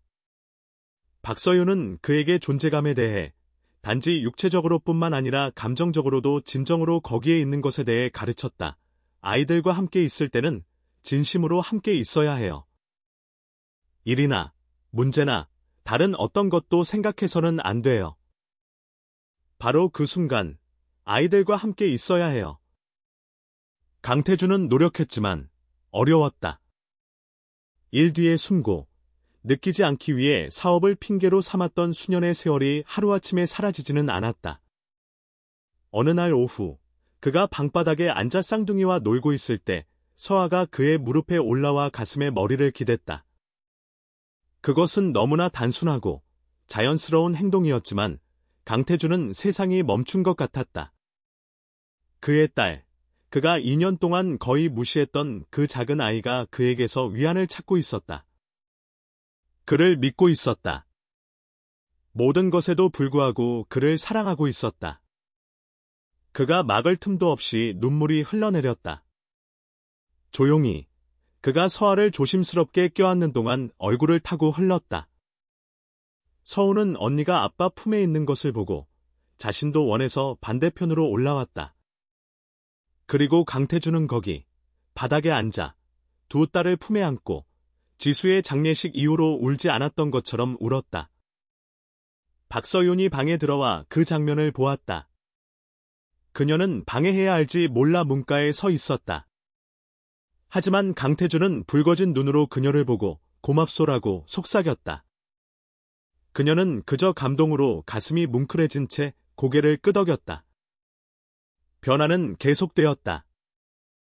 강태준은 일찍 퇴근하기 시작했다. 집에서 저녁을 먹고 아이들을 목욕시키고 잠자리에 들게 했다. 예전에는 서재에 틀어박혀 보냈던 주말을 이제는 정원에서 서아, 서우와 놀며 보냈다. 종이 상자가 다시 사용되었다. 강태준은 처음에는 꺼려했지만 결국 박서윤에게 설득되어 잔디밭에서 아이들을 밀어주었다. 처음에는 서툴고 너무 진지했지만 조금씩 긴장을 풀었다. 그리고 딸들의 웃음소리를 듣고 행복으로 빛나는 작은 눈을 보았을 때 그의 내면에서 무언가 조금 치유되었다. 윤 집사는 주방에서 이모님과 이야기했다. 마치 한 남자가 부활하는 걸 보는 것 같아요. 그는 속으로 죽어 있었는데 다시 살아나고 있어요. 그 아가씨 덕분이죠. 그녀는 재능이 있어요. 재능이 아니에요. 사랑이죠. 그리고 인내심. 박서윤은 매일 하은이에게 전화하는 일과를 유지했다. 목포로의 첫 방문은 그녀가 돌아온 지 2주 후에 이루어졌다. 강태준은 약속을 지켰고 비행기 표를 지불했으며 3일간의 휴가를 주었다. 그녀가 돌아왔을 때 그는 여행에 대해 물었다. 하은이는 어떻소? 너무 빨리 크고 있어요. 벌써 몇 단어는 읽을 줄 알아요. 딸이 많이 보고 싶소? 박서윤은 개인적인 질문에 놀라 그를 쳐다보았다. 매일요. 매시간. 하지만 제가 하은이에게 더 나은 미래를 주고 있다는 걸 알아요. 그리고 이제 더 자주 방문할 수 있으니 더 쉬워졌어요. 다음에 갈 때는 내 선물을 하나 가져가 주시오. 내 딸들을 돌봐주기 위해 당신의 엄마를 빌려준 것에 대한 감사 표시로. 박서윤은 눈시울이 뜨거워지는 것을 느꼈다.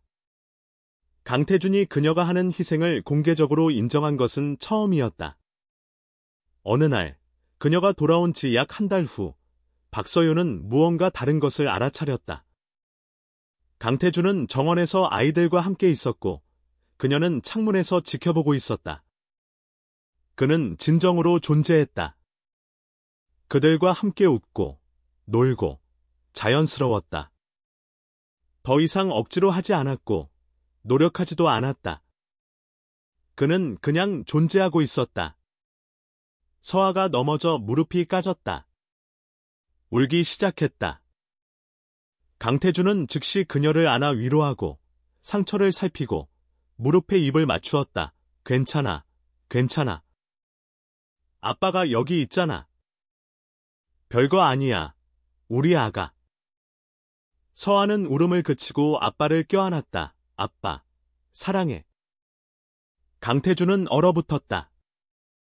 딸들 중 한 명에게서 들은 첫사랑의 말이었다. 그는 서아를 힘껏 껴안고 눈을 감고 그 순간을 기억에 새겼다. 나도 널 사랑해, 우리 공주님. 너와 내 언니를 세상에서 가장 사랑해. 창문에서 지켜보던 박서윤은 자신의 눈물을 닦았다. 종이 상자와 많은 인내심으로 시작된 변화가 이제 완전히 꽃피우고 있었다. 강태준은 항상 그랬어야 할 아버지가 되어가고 있었다. 하지만 그녀는 또한 다른 무언가를 알아차렸다. 어떻게 대처해야 할지 모르는 무언가.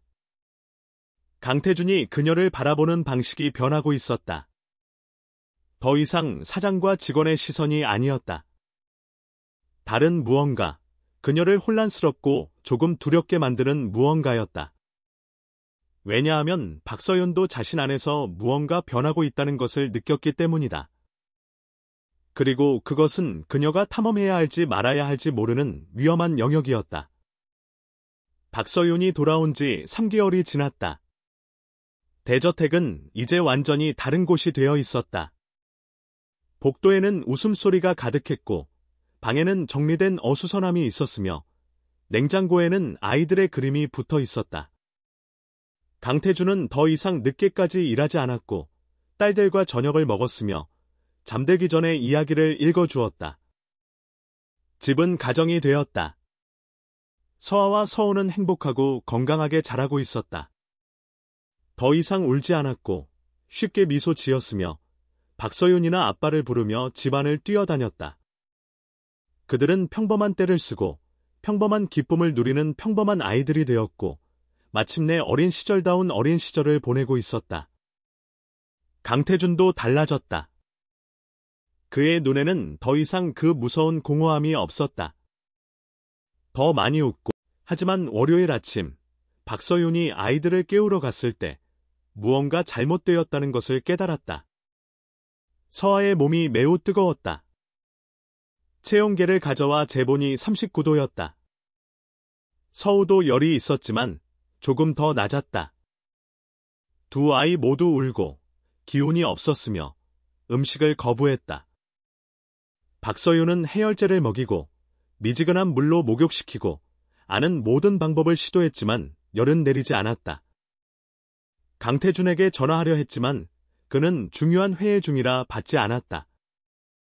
메시지를 남겼지만 아무 소용이 없었다. 시간이 흐르고 열은 계속 높았다. 서우는 숨쉬기 힘들어하기 시작했고 가슴에서 나는 색색거리는 소리가 박서윤을 겁나게 했다. 윤 집사님, 아이들을 병원에 데려가야겠어요. 그녀가 가방을 챙기며 말했다. 같이 갈까요? 아니요. 여기 계시면서 강 사장님께 계속 연락해보세요. 가능하면 바로 병원으로 오시라고 전해주세요. 박서윤은 두 아이를 안고 운전사의 도움을 받아 차에 태우고 급히 출발했다. 병원에서 의사들은 서아와 서우를 진찰하고 심한 호흡기 감염으로 진단했다. 관찰과 정맥 주사 치료를 위해 입원해야 했다. 다음 몇 시간은 악몽 같았다. 박서윤은 의사, 주사바늘, 낯선 장소에 겁먹어 오는 아이들 곁을 떠나지 않았다. 서아는 너무 심하게 울어서 토했다. 서우는 약을 먹어도 열 때문에 떨었다. 박서윤은 그들에게 노래를 불러주고 이야기를 들려주고 작은 손을 잡아주었다. 괜찮을 거야, 아가들아. 서윤 엄마가 여기 있잖아. 여기서 안 나갈게. 강태준에게 계속 메시지를 보냈지만 그는 답장하지 않았다. 그는 어디에 있었을까? 왜 받지 않았을까? 이미 밤이 되어서야 마침내 그녀의 휴대폰이 울렸다. 박서윤 씨. 방금 메시지 봤소. 무슨 일이요? 아이들이 병원에 있어요. 호흡기 감염이래요. 입원했어요. 어느 병원이요? 지금 바로 출발하겠소. 박서윤은 정보를 알려주었다. 강태준은 전화를 끊었고 그녀는 그가 아마도 더 빨리 도착하기 위해 모든 교통 규칙을 어기며 필사적으로 달려오고 있을 것이라고 상상했다. 2시간 후 그가 도착했다. 그는 머리가 헝클어지고 셔츠는 구겨졌으며 얼굴은 걱정과 두려움으로 가득했다. 그는 아이들이 링거를 맞으며 잠들어 있는 병실로 들어섰고 다리가 후들거리는 것을 느꼈다. 박서윤은 두 아기 침대 사이에 앉아 각 딸에게 한 손씩 얹고 있었다. 그녀는 창백하고 지쳤으며 눈 밑에는 깊은 다크서클이 있었다. 강태준을 보자 그녀의 눈에 눈물이 고였다. 아이들은 괜찮을 거예요. 그가 묻기 전에 그녀가 말했다. 의사 선생님들이 약물 치료를 계속하고 지켜보기만 하면 된대요. 하지만 정말 무서웠어요. 강태준은 다가가 잠든 딸들을 보았다. 그 병원 침대에서 그들은 너무나 작고 연약해 보였다. 그가 느낀 두려움은 압도적이고 마비시키는 것이었다. 그들을 잃을 뻔했다. 심각한 일이 일어났을 수도 있는데 그는 수백 킬로미터 떨어져 있었다. 이 시간 내내 혼자 아이들을 돌봤소? 몇 번이나 전화하려 했어요. 알고 있소. 중요한 회의 중이라 휴대폰을 무음으로 해뒀소. 내 불찰이었소. 사장님이 아이들이 아플 거라고 아실 수는 없었잖아요. 강태준은 의자를 끌어와 박서윤 옆에 앉았다. 그들은 거기 나란히 앉아 잠든 아이들을 지켜보았다. 밤이 깊어갔다. 간호사들이 1시간에 한 번씩 들어와 바이탈 사인을 확인했다.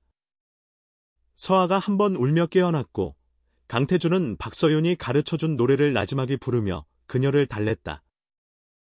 좋은 아빠시네요. 박서윤이 갑자기 침묵을 깨며 말했다. 강태준이 그녀를 쳐다보았다. 당신이 가르쳐줬기 때문이요. 아니에요. 사장님이 배우고 싶어 하셨기 때문이에요. 많은 사람들이 그런 용기를 내지 못했을 거예요. 그 용기를 더 일찍 냈어야 했소. 첫날부터 아빠였어야 했소. 하지만 지금은 아빠잖아요. 그리고 그게 중요한 거죠. 그들은 아이들이 자는 동안 몇 시간 동안 이야기했다. 강태준은 메시지를 받았을 때 느꼈던 두려움에 대해, 아이들과 모든 순간을 즐기지 못하고 잃을 뻔했다는 것을 깨달은 것에 대해 이야기했다. 박서윤은 병원에서 혼자 있으면서 그에게 연락할 수 없고 아이들을 위해 강해지려 했던 절망에 대해 이야기했다. 당신은 혼자가 아니었소, 강태준이 말했다. 결코 혼자가 아니오. 나는 항상 여기 있을 것이고 항상 당신을 지지할 것이오. 당신 없이는 이 모든 것이 불가능했기 때문이오. 그가 그 말을 하는 방식, 그의 시선의 강렬함에 박서윤의 심장이 빨리 뛰었다. 하지만 그녀는 시선을 돌렸다. 자신이 누구인지, 어떤 위치에 있는지 상기하며. 해가 떴을 때 아이들은 상태가 좋아졌다. 열이 내리고 호흡이 좋아졌으며 조금 먹기까지 했다. 의사들은 계속 좋아진다면 다음날 퇴원할 수 있다고 말했다. 강태준은 박서윤에게 집에 가서 쉬라고 했지만 그녀는 거절했다. 아이들을 여기에 두고 가지 않을 거예요. 그럼 우리 함께 있읍시다. 윤 집사에게 우리 둘 다 입을 깨끗한 옷을 가져오라고 하겠소. 그리고 그들은 그렇게 했다. 그날 하루 종일 불편한 안락의자에서 번갈아 쉬고 함께 아이들을 돌보고 한 팀이 되었다. 간호사들은 헌신적인 부부에 대해 서로 이야기했고 그들 중 누구도 정정하지 않았다. 왜냐하면 그 순간 그들은 정말로 부부, 한 가족처럼 보였기 때문이다. 화요일 밤, 아이들이 마침내 안정되고 평화롭게 잠들었을 때 강태준과 박서윤은 병원 복도에서 커피를 마시러 나갔다. 그들은 지쳤지만 안도하며 플라스틱 벤치에 앉았다. 박서윤 씨, 할 말이 있소. 강태준이 진지한 목소리로 시작했다. 그녀는 왜 그런지 모르게 심장이 빨리 뛰며 그를 쳐다보았다. 지난 며칠 동안 나는 몇 주 동안 무시하려 했던 것을 깨달았소. 당신은 단지 내 딸들의 보모가 아니오. 그 이상이오. 우리 집에 빛을 가져다준 사람이고, 나에게 아빠가 되는 법을 가르쳐준 사람이고, 내 딸들을 마치 자신의 딸처럼 사랑하는 사람이오. 사장님. 그리고 나는 당신과 사랑에 빠졌소. 이어진 침묵은 절대적이었다. 박서윤은 할 말을 잃고 그를 쳐다보았다. 심장이 너무 세게 뛰어서 그가 들을 수 있을 거라고 확신했다. 복잡하다는 거 알고 있소. 강태준이 계속했다. 당신이 내 직원이라는 것도, 내가 훨씬 더 부자라는 것도, 우리가 다른 세상에서 왔다는 것도 알고 있소. 내가 상황을 이용하고 있는 것처럼 보일 수도 있다는 것도 알고 있소. 하지만 아니요. 이건 진심이요. 진짜요. 당신은 내가 다시 느끼게, 살게, 다시 행복해질 수 있다고 믿게 만들었소. 박서윤은 눈물이 흐르는 것을 느꼈다. 무슨 말을 해야 할지 모르겠어요. 지금은 아무 말도 할 필요 없소. 그냥 당신이 알았으면 했소. 솔직해져야 했소. 사장님, 저에게는 딸이 있어요. 제 삶은 복잡해요. 저는 사장님 세상의 여자들과는 달라요. 그리고 바로 그래서 내가 당신을 사랑하는 거요. 당신은 진짜고, 진실하고, 선하기 때문이요. 당신은 내 세상이 텅 비어 있었다는 것을, 사랑 없는 부유함은 아무 의미도 없다는 것을 깨닫게 해주었소. 박서윤은 눈물을 닦았다. 생각이 필요해요. 이 모든 것을 정리할 시간이 필요해요. 물론이요. 부담 갖지 마시오. 그냥 내 감정을 당신이 알았으면 했을 뿐이요. 그들은 조용히 병실로 돌아왔. 그럼 뭐가 문제인데? 만약 그게 그냥 감사함이라면요? 만약 그가 사랑에 빠졌다고 생각하지만 그건 단지 제가 그의 딸들을 도와줬기 때문이라면요? 만약 잘 안 돼서 제가 직장을 잃고 더 이상 하은이를 부양할 수 없게 되면요? 최 여사는 딸의 손을 잡았다. 넌 두려워하고 있구나. 그리고 두려워하는 건 당연해. 하지만 두려움 때문에 행복해지는 걸 막아서는 안 돼. 하느님이 널 서울까지 데려온 건 단지 그 아이들을 돌보라고만 한 게 아닐 거야. 어쩌면 너에게도 새로운 사랑의 기회를 주려고 데려온 걸지도 몰라. 하은이는요? 하은이는 엄마가 행복한 걸 보고 싶어 해. 그리고 어쩌면 그 남자가 내가 항상 주고 싶었지만 형편이 안 돼서 못 줬던 것, 완전한 가정을 그녀에게 줄 수 있을지도 모르지. 어머니의 말은 박서윤이 서울로 돌아오는 내내 머릿속에서 맴돌았다. 대저택에 도착했을 때는 늦은 밤이었다. 아이들은 이미 잠들어 있었다. 강태준은 서재에서 일하고 있었다. 그녀는 조심스럽게 문을 두드렸다. 그는 고개를 들어 그녀를 보고 미소 지었다. 다시 온 걸 환영하오. 여행은 어땠소? 좋았어요. 하은이가 빨리 크네요. 딸과 떨어져 있는 게 힘들겠소. 네, 하지만 방문이 도움이 돼요. 강태준은 노트북을 닫고 의자를 가리켰다. 박서윤은 긴장하며 앉았다. 사장님, 병원에서 하신 말씀에 대해서. 태준. 제발, 태준이라고 불러주시오. 태준 씨. 그녀는 그 이름을 시험해 보았다. 이상하게 들렸지만 동시에 옳게 느껴졌다. 그것에 대해 많이 생각했어요. 그리고 솔직해야 할 것 같아요. 저도 무언가 느껴요. 하지만 너무 두려워요. 그의 눈이 빛났다. 무엇이 두렵소? 100만 가지 것들이요. 당신 세상에 충분하지 않을까봐, 그냥 환상일까봐, 잘못돼서 하은이에게 해를 끼칠까봐, 직장을 잃을까봐. 그리고 강태준은 일어나 그녀 앞에 무릎을 꿇고 그녀의 손을 잡았다. 서윤 씨, 당신은 충분하고도 남소. 있는 그대로 완벽하오. 그리고 이건 환상이 아니오. 내가 몇 년 만에 느낀 가장 현실적인 감정이요. 하은이에 관해서는 제한이 있소. 제한이요? 나는 하은이를 만나고 싶소. 당신이 하은이와 당신 어머니를 여기로 데려와 살게 하고 싶소. 박서윤은 자신이 듣고 있는 것을 믿을 수 없다는 듯 눈을 깜빡였다. 네? 이 집은 거대하오. 남는 방이 많소.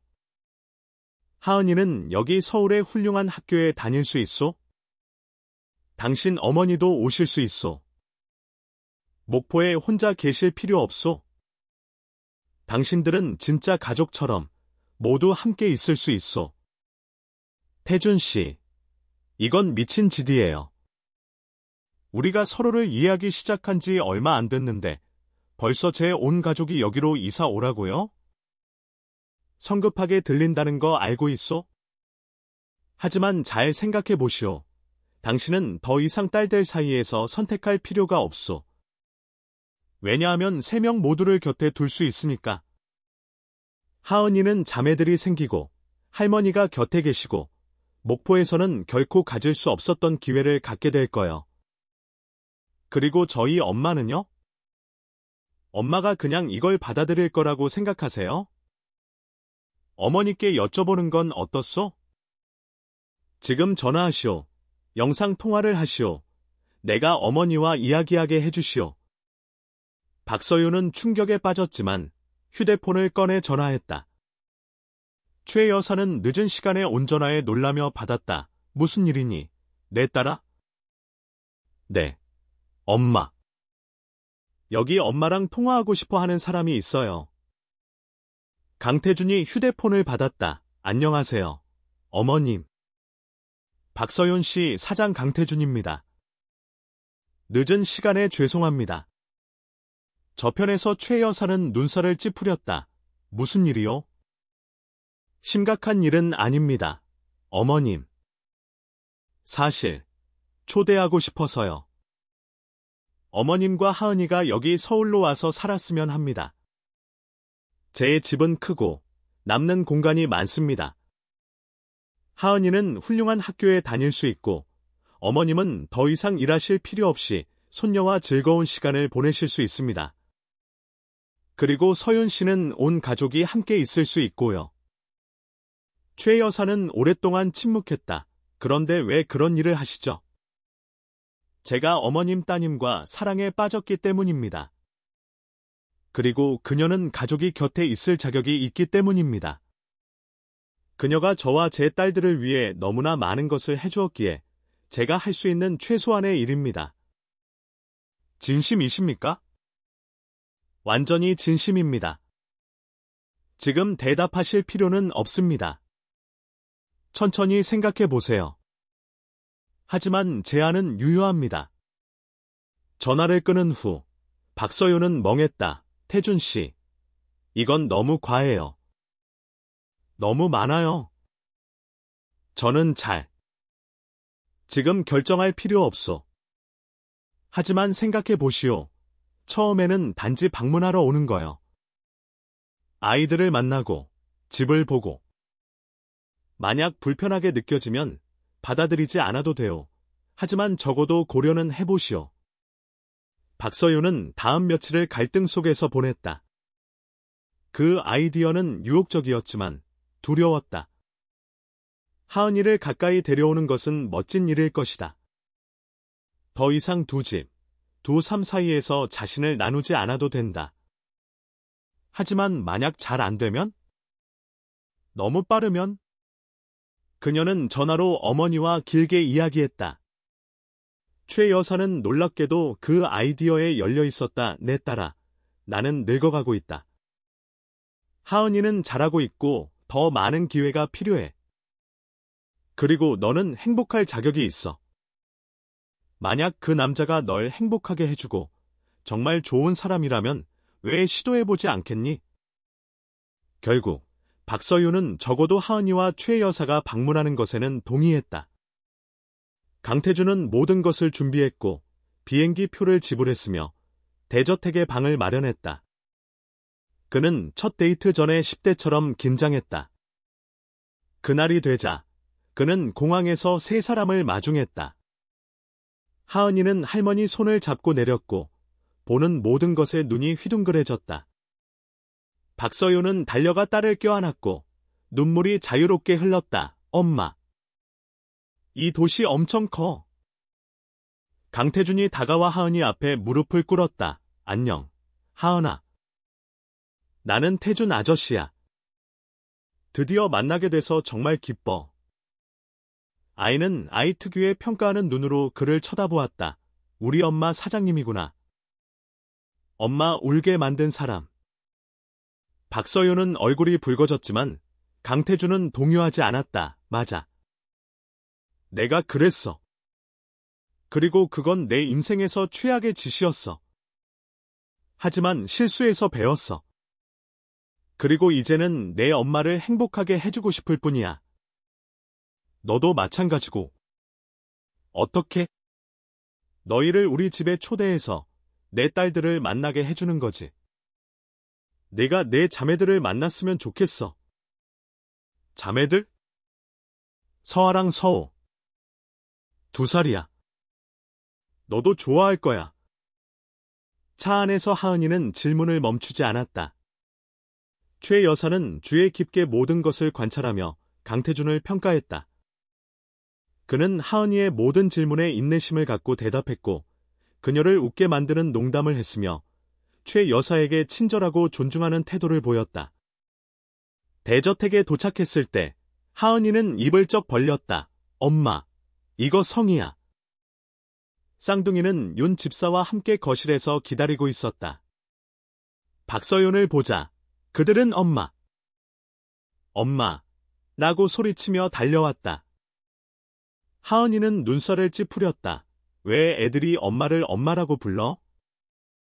박서윤이 무릎을 꿇었다. 내가 그 애들을 돌봐주니까. 우리 아가. 하지만 내가 내 진짜 딸이야. 그 애들은 그들은 매일 밤 함께 저녁을 먹고 아이들이 잠든 후 몇 시간 동안 이야기하며 공통의 취향을 발견하고 바보 같은 일에 웃었다. 하은이와 최 여사가 도착한 지 3개월 후 정원에서 보름달이 뜬 밤 강태준은 박서윤에게 청혼했다. 정교한 연출도 값비싼 반지도 영화 같은 배경도 없었다. 단순하고 진실하며 진정성 있었다. 그들은 장미덤불 근처 벤치에 앉아 별을 보고 있었는데 강태준이 그녀의 손을 잡았다. 서윤 씨, 당신은 내 삶을 완전히 바꿔놓았소. 어둠만 있던 곳에 빛을, 공허함만 있던 곳에 사랑을 가져왔소. 나에게 아빠가 되는 법을, 다시 사는 법을 가르쳐 주었소. 그리고 다시 시작할 수 있다는 것, 다시 사랑할 수 있다는 것을 믿게 해주었소. 그녀는 심장이 빨리 뛰며 그를 쳐다보았다. 우리 이야기가 평범하지 않게 시작했다는 거 알고 있소? 당신은 보모로, 직원으로 왔소. 하지만 훨씬 더 많은 것이 되었소. 내 가장 친한 친구, 내 파트너, 내 사랑이 되었소. 그리고 내 남은 인생을 당신을 행복하게 해주고 당신이 나와 내 딸들을 돌봐준 것처럼 당신을 돌보며 보내고 싶소. 그는 잔디 위에 무릎을 꿇고 주머니에서 작은 상자를 꺼냈다. 안에는 단순하지만 아름다운 반지, 작은 다이아몬드로 둘러싸인 에메랄드 반지가 있었다. 나와 결혼해주겠소? 내가 부자라서 혹은 당신에게 편안함을 줄 수 있어서가 아니오. 내가 당신을 진심으로 깊이 사랑하고 당신과 함께 진짜 가족을 만들고 싶기 때문이오. 박서윤의 얼굴에 눈물이 흘렀다. 그녀는 그들이 겪어온 모든 여정, 그 차가운 대저택에서의 첫날부터 달빛 비치는 정원에서의 이 순간까지를 생각했다. 그녀 마음의 딸이 된 서아와 서울을 생각했다. 마침내 완전한 가족을 갖게 된 하은이를 생각했다. 사랑이 모든 것을 어떻게 변화시킬 수 있는지를 생각했다. 네, 그녀가 잠긴 목소리로 말했다. 네, 당신과 결혼할게요. 결혼식은 3개월 후 대저택 정원에서 열린 소박한 행사로 치러졌다. 수백 명의 하객은 없었고 정말로 중요한 사람들만 있었다. 최 여사는 내내 울었다. 하은이는 들러리를 맡아 반지를 보물처럼 소중히 다루며 행사를 매우 진지하게 받아들였다. 이제 3살이 된 서아와 서우는 제대로 하는 것보다 장미꽃잎을 가지고 노는데 더 관심이 많았지만 아무도 신경 쓰지 않았다. 강태준은 즉석에서 만든 제단에서 눈물을 글썽이며 박서윤을 기다렸다. 그녀가 장식 없는 단순하지만 아름다운 흰 드레스를 입고 나타났을 때 그는 올바른 선택을 하고 있다는 것을 알았다. 그는 지수를 대체하는 것이 아니었다. 새로운 사랑, 다르지만 똑같이 진실한 사랑의 마음을 여는 것이었다. 서약은 감동적이었다. 박서윤은 강태준과 그의 딸들을 언제나처럼 헌신과 애정으로 사랑하겠다고 약속했다. 강태준은 박서윤을 존중하고 그녀의 희생을 기리며 그들이 마땅히 받아야 할 아버지와 남편이 되겠다고 약속했다. 그들이 입을 맞추어 결합을 맹세했을 때 모두가 박수쳤다. 하지만 가장 특별한 순간은 그 후 세 딸을 불러 5명이 함께 하나가 되어 가족 포옹을 했을 때였다. 이제 우리 진짜 가족이야, 서아가 말했다. 세상에서 제일 좋은 가족, 서우가 덧붙였다. 동감이야, 하은이가 자매들을 껴안으며 말했다. 신혼여행은 짧았고 시골의 한 펜션에서 보낸 주말뿐이었다. 왜냐하면 두 사람 모두 아이들과 너무 오래 떨어져 있고 싶어 하지 않았기 때문이다. 하지만 깊은 대화, 미래에 대한 계획, 그리고 마침내 장벽 없이 함께할 수 있다는 기쁨으로 가득 찬 완벽한 나날이었다. 그들이 돌아왔을 때 삶은 자연스러운 흐름을 따랐다. 강태준은 계속 일했지만 항상 가족과 저녁을 먹기 위해 일찍 도착했다. 박서윤은 더 이상 보모가 아니라 엄마이자 아내였지만 언제나처럼 같은 사랑으로 아이들을 돌보았다. 최 여사는 모든 손녀를 똑같이 예뻐하는 할머니가 되었다.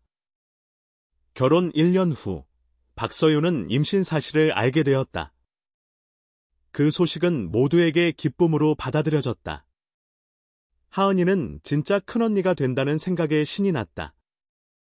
이제 4살이 된 서아와 서우는 집에 아기가 생긴다는 생각에 들떴다. 아들이 태어났을 때 강태주는 아들을 품에 안고 울었다.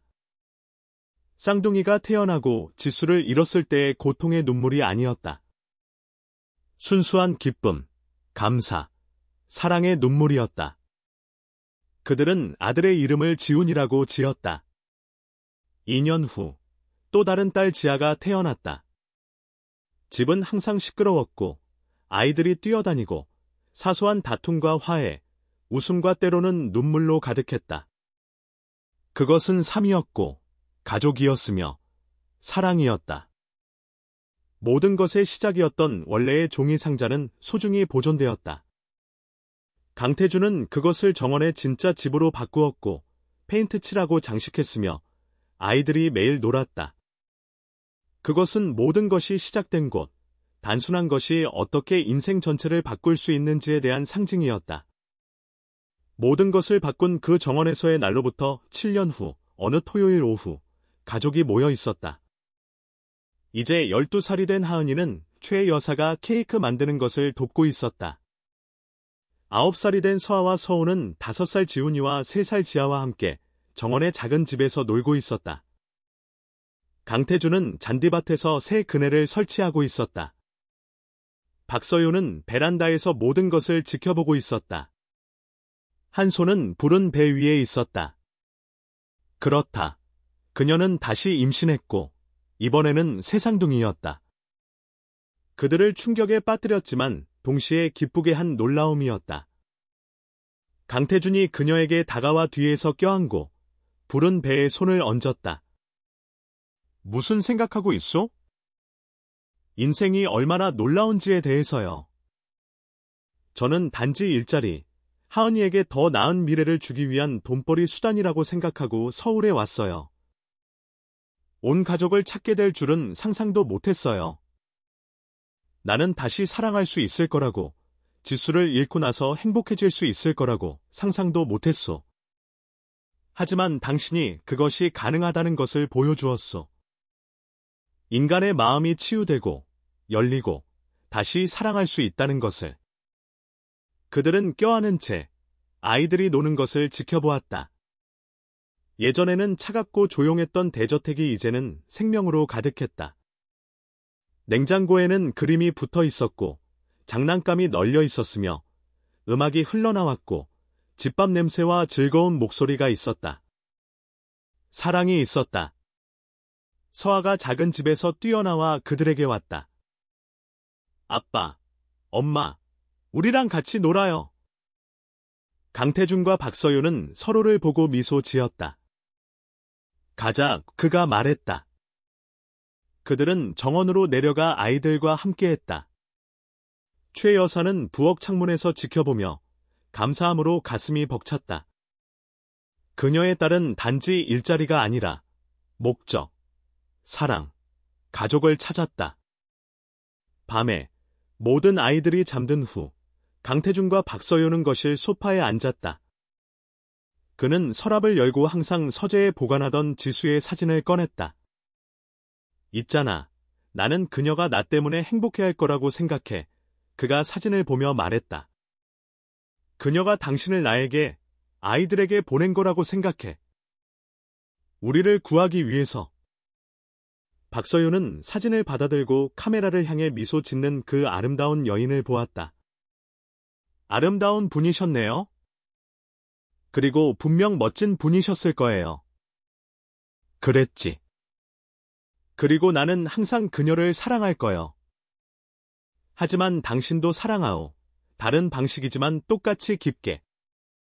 그리고 그것이 두 사랑 중 어느 것도 깎아내리지 않소. 알아요. 그리고 질투하지 않아요. 그녀가 당신을 지금의 당신으로 만들었고, 당신에게 서아와 서울을 주었잖아요. 저는 그녀에게 감사해요. 강태주는 사진을 다시 서랍에 넣었지만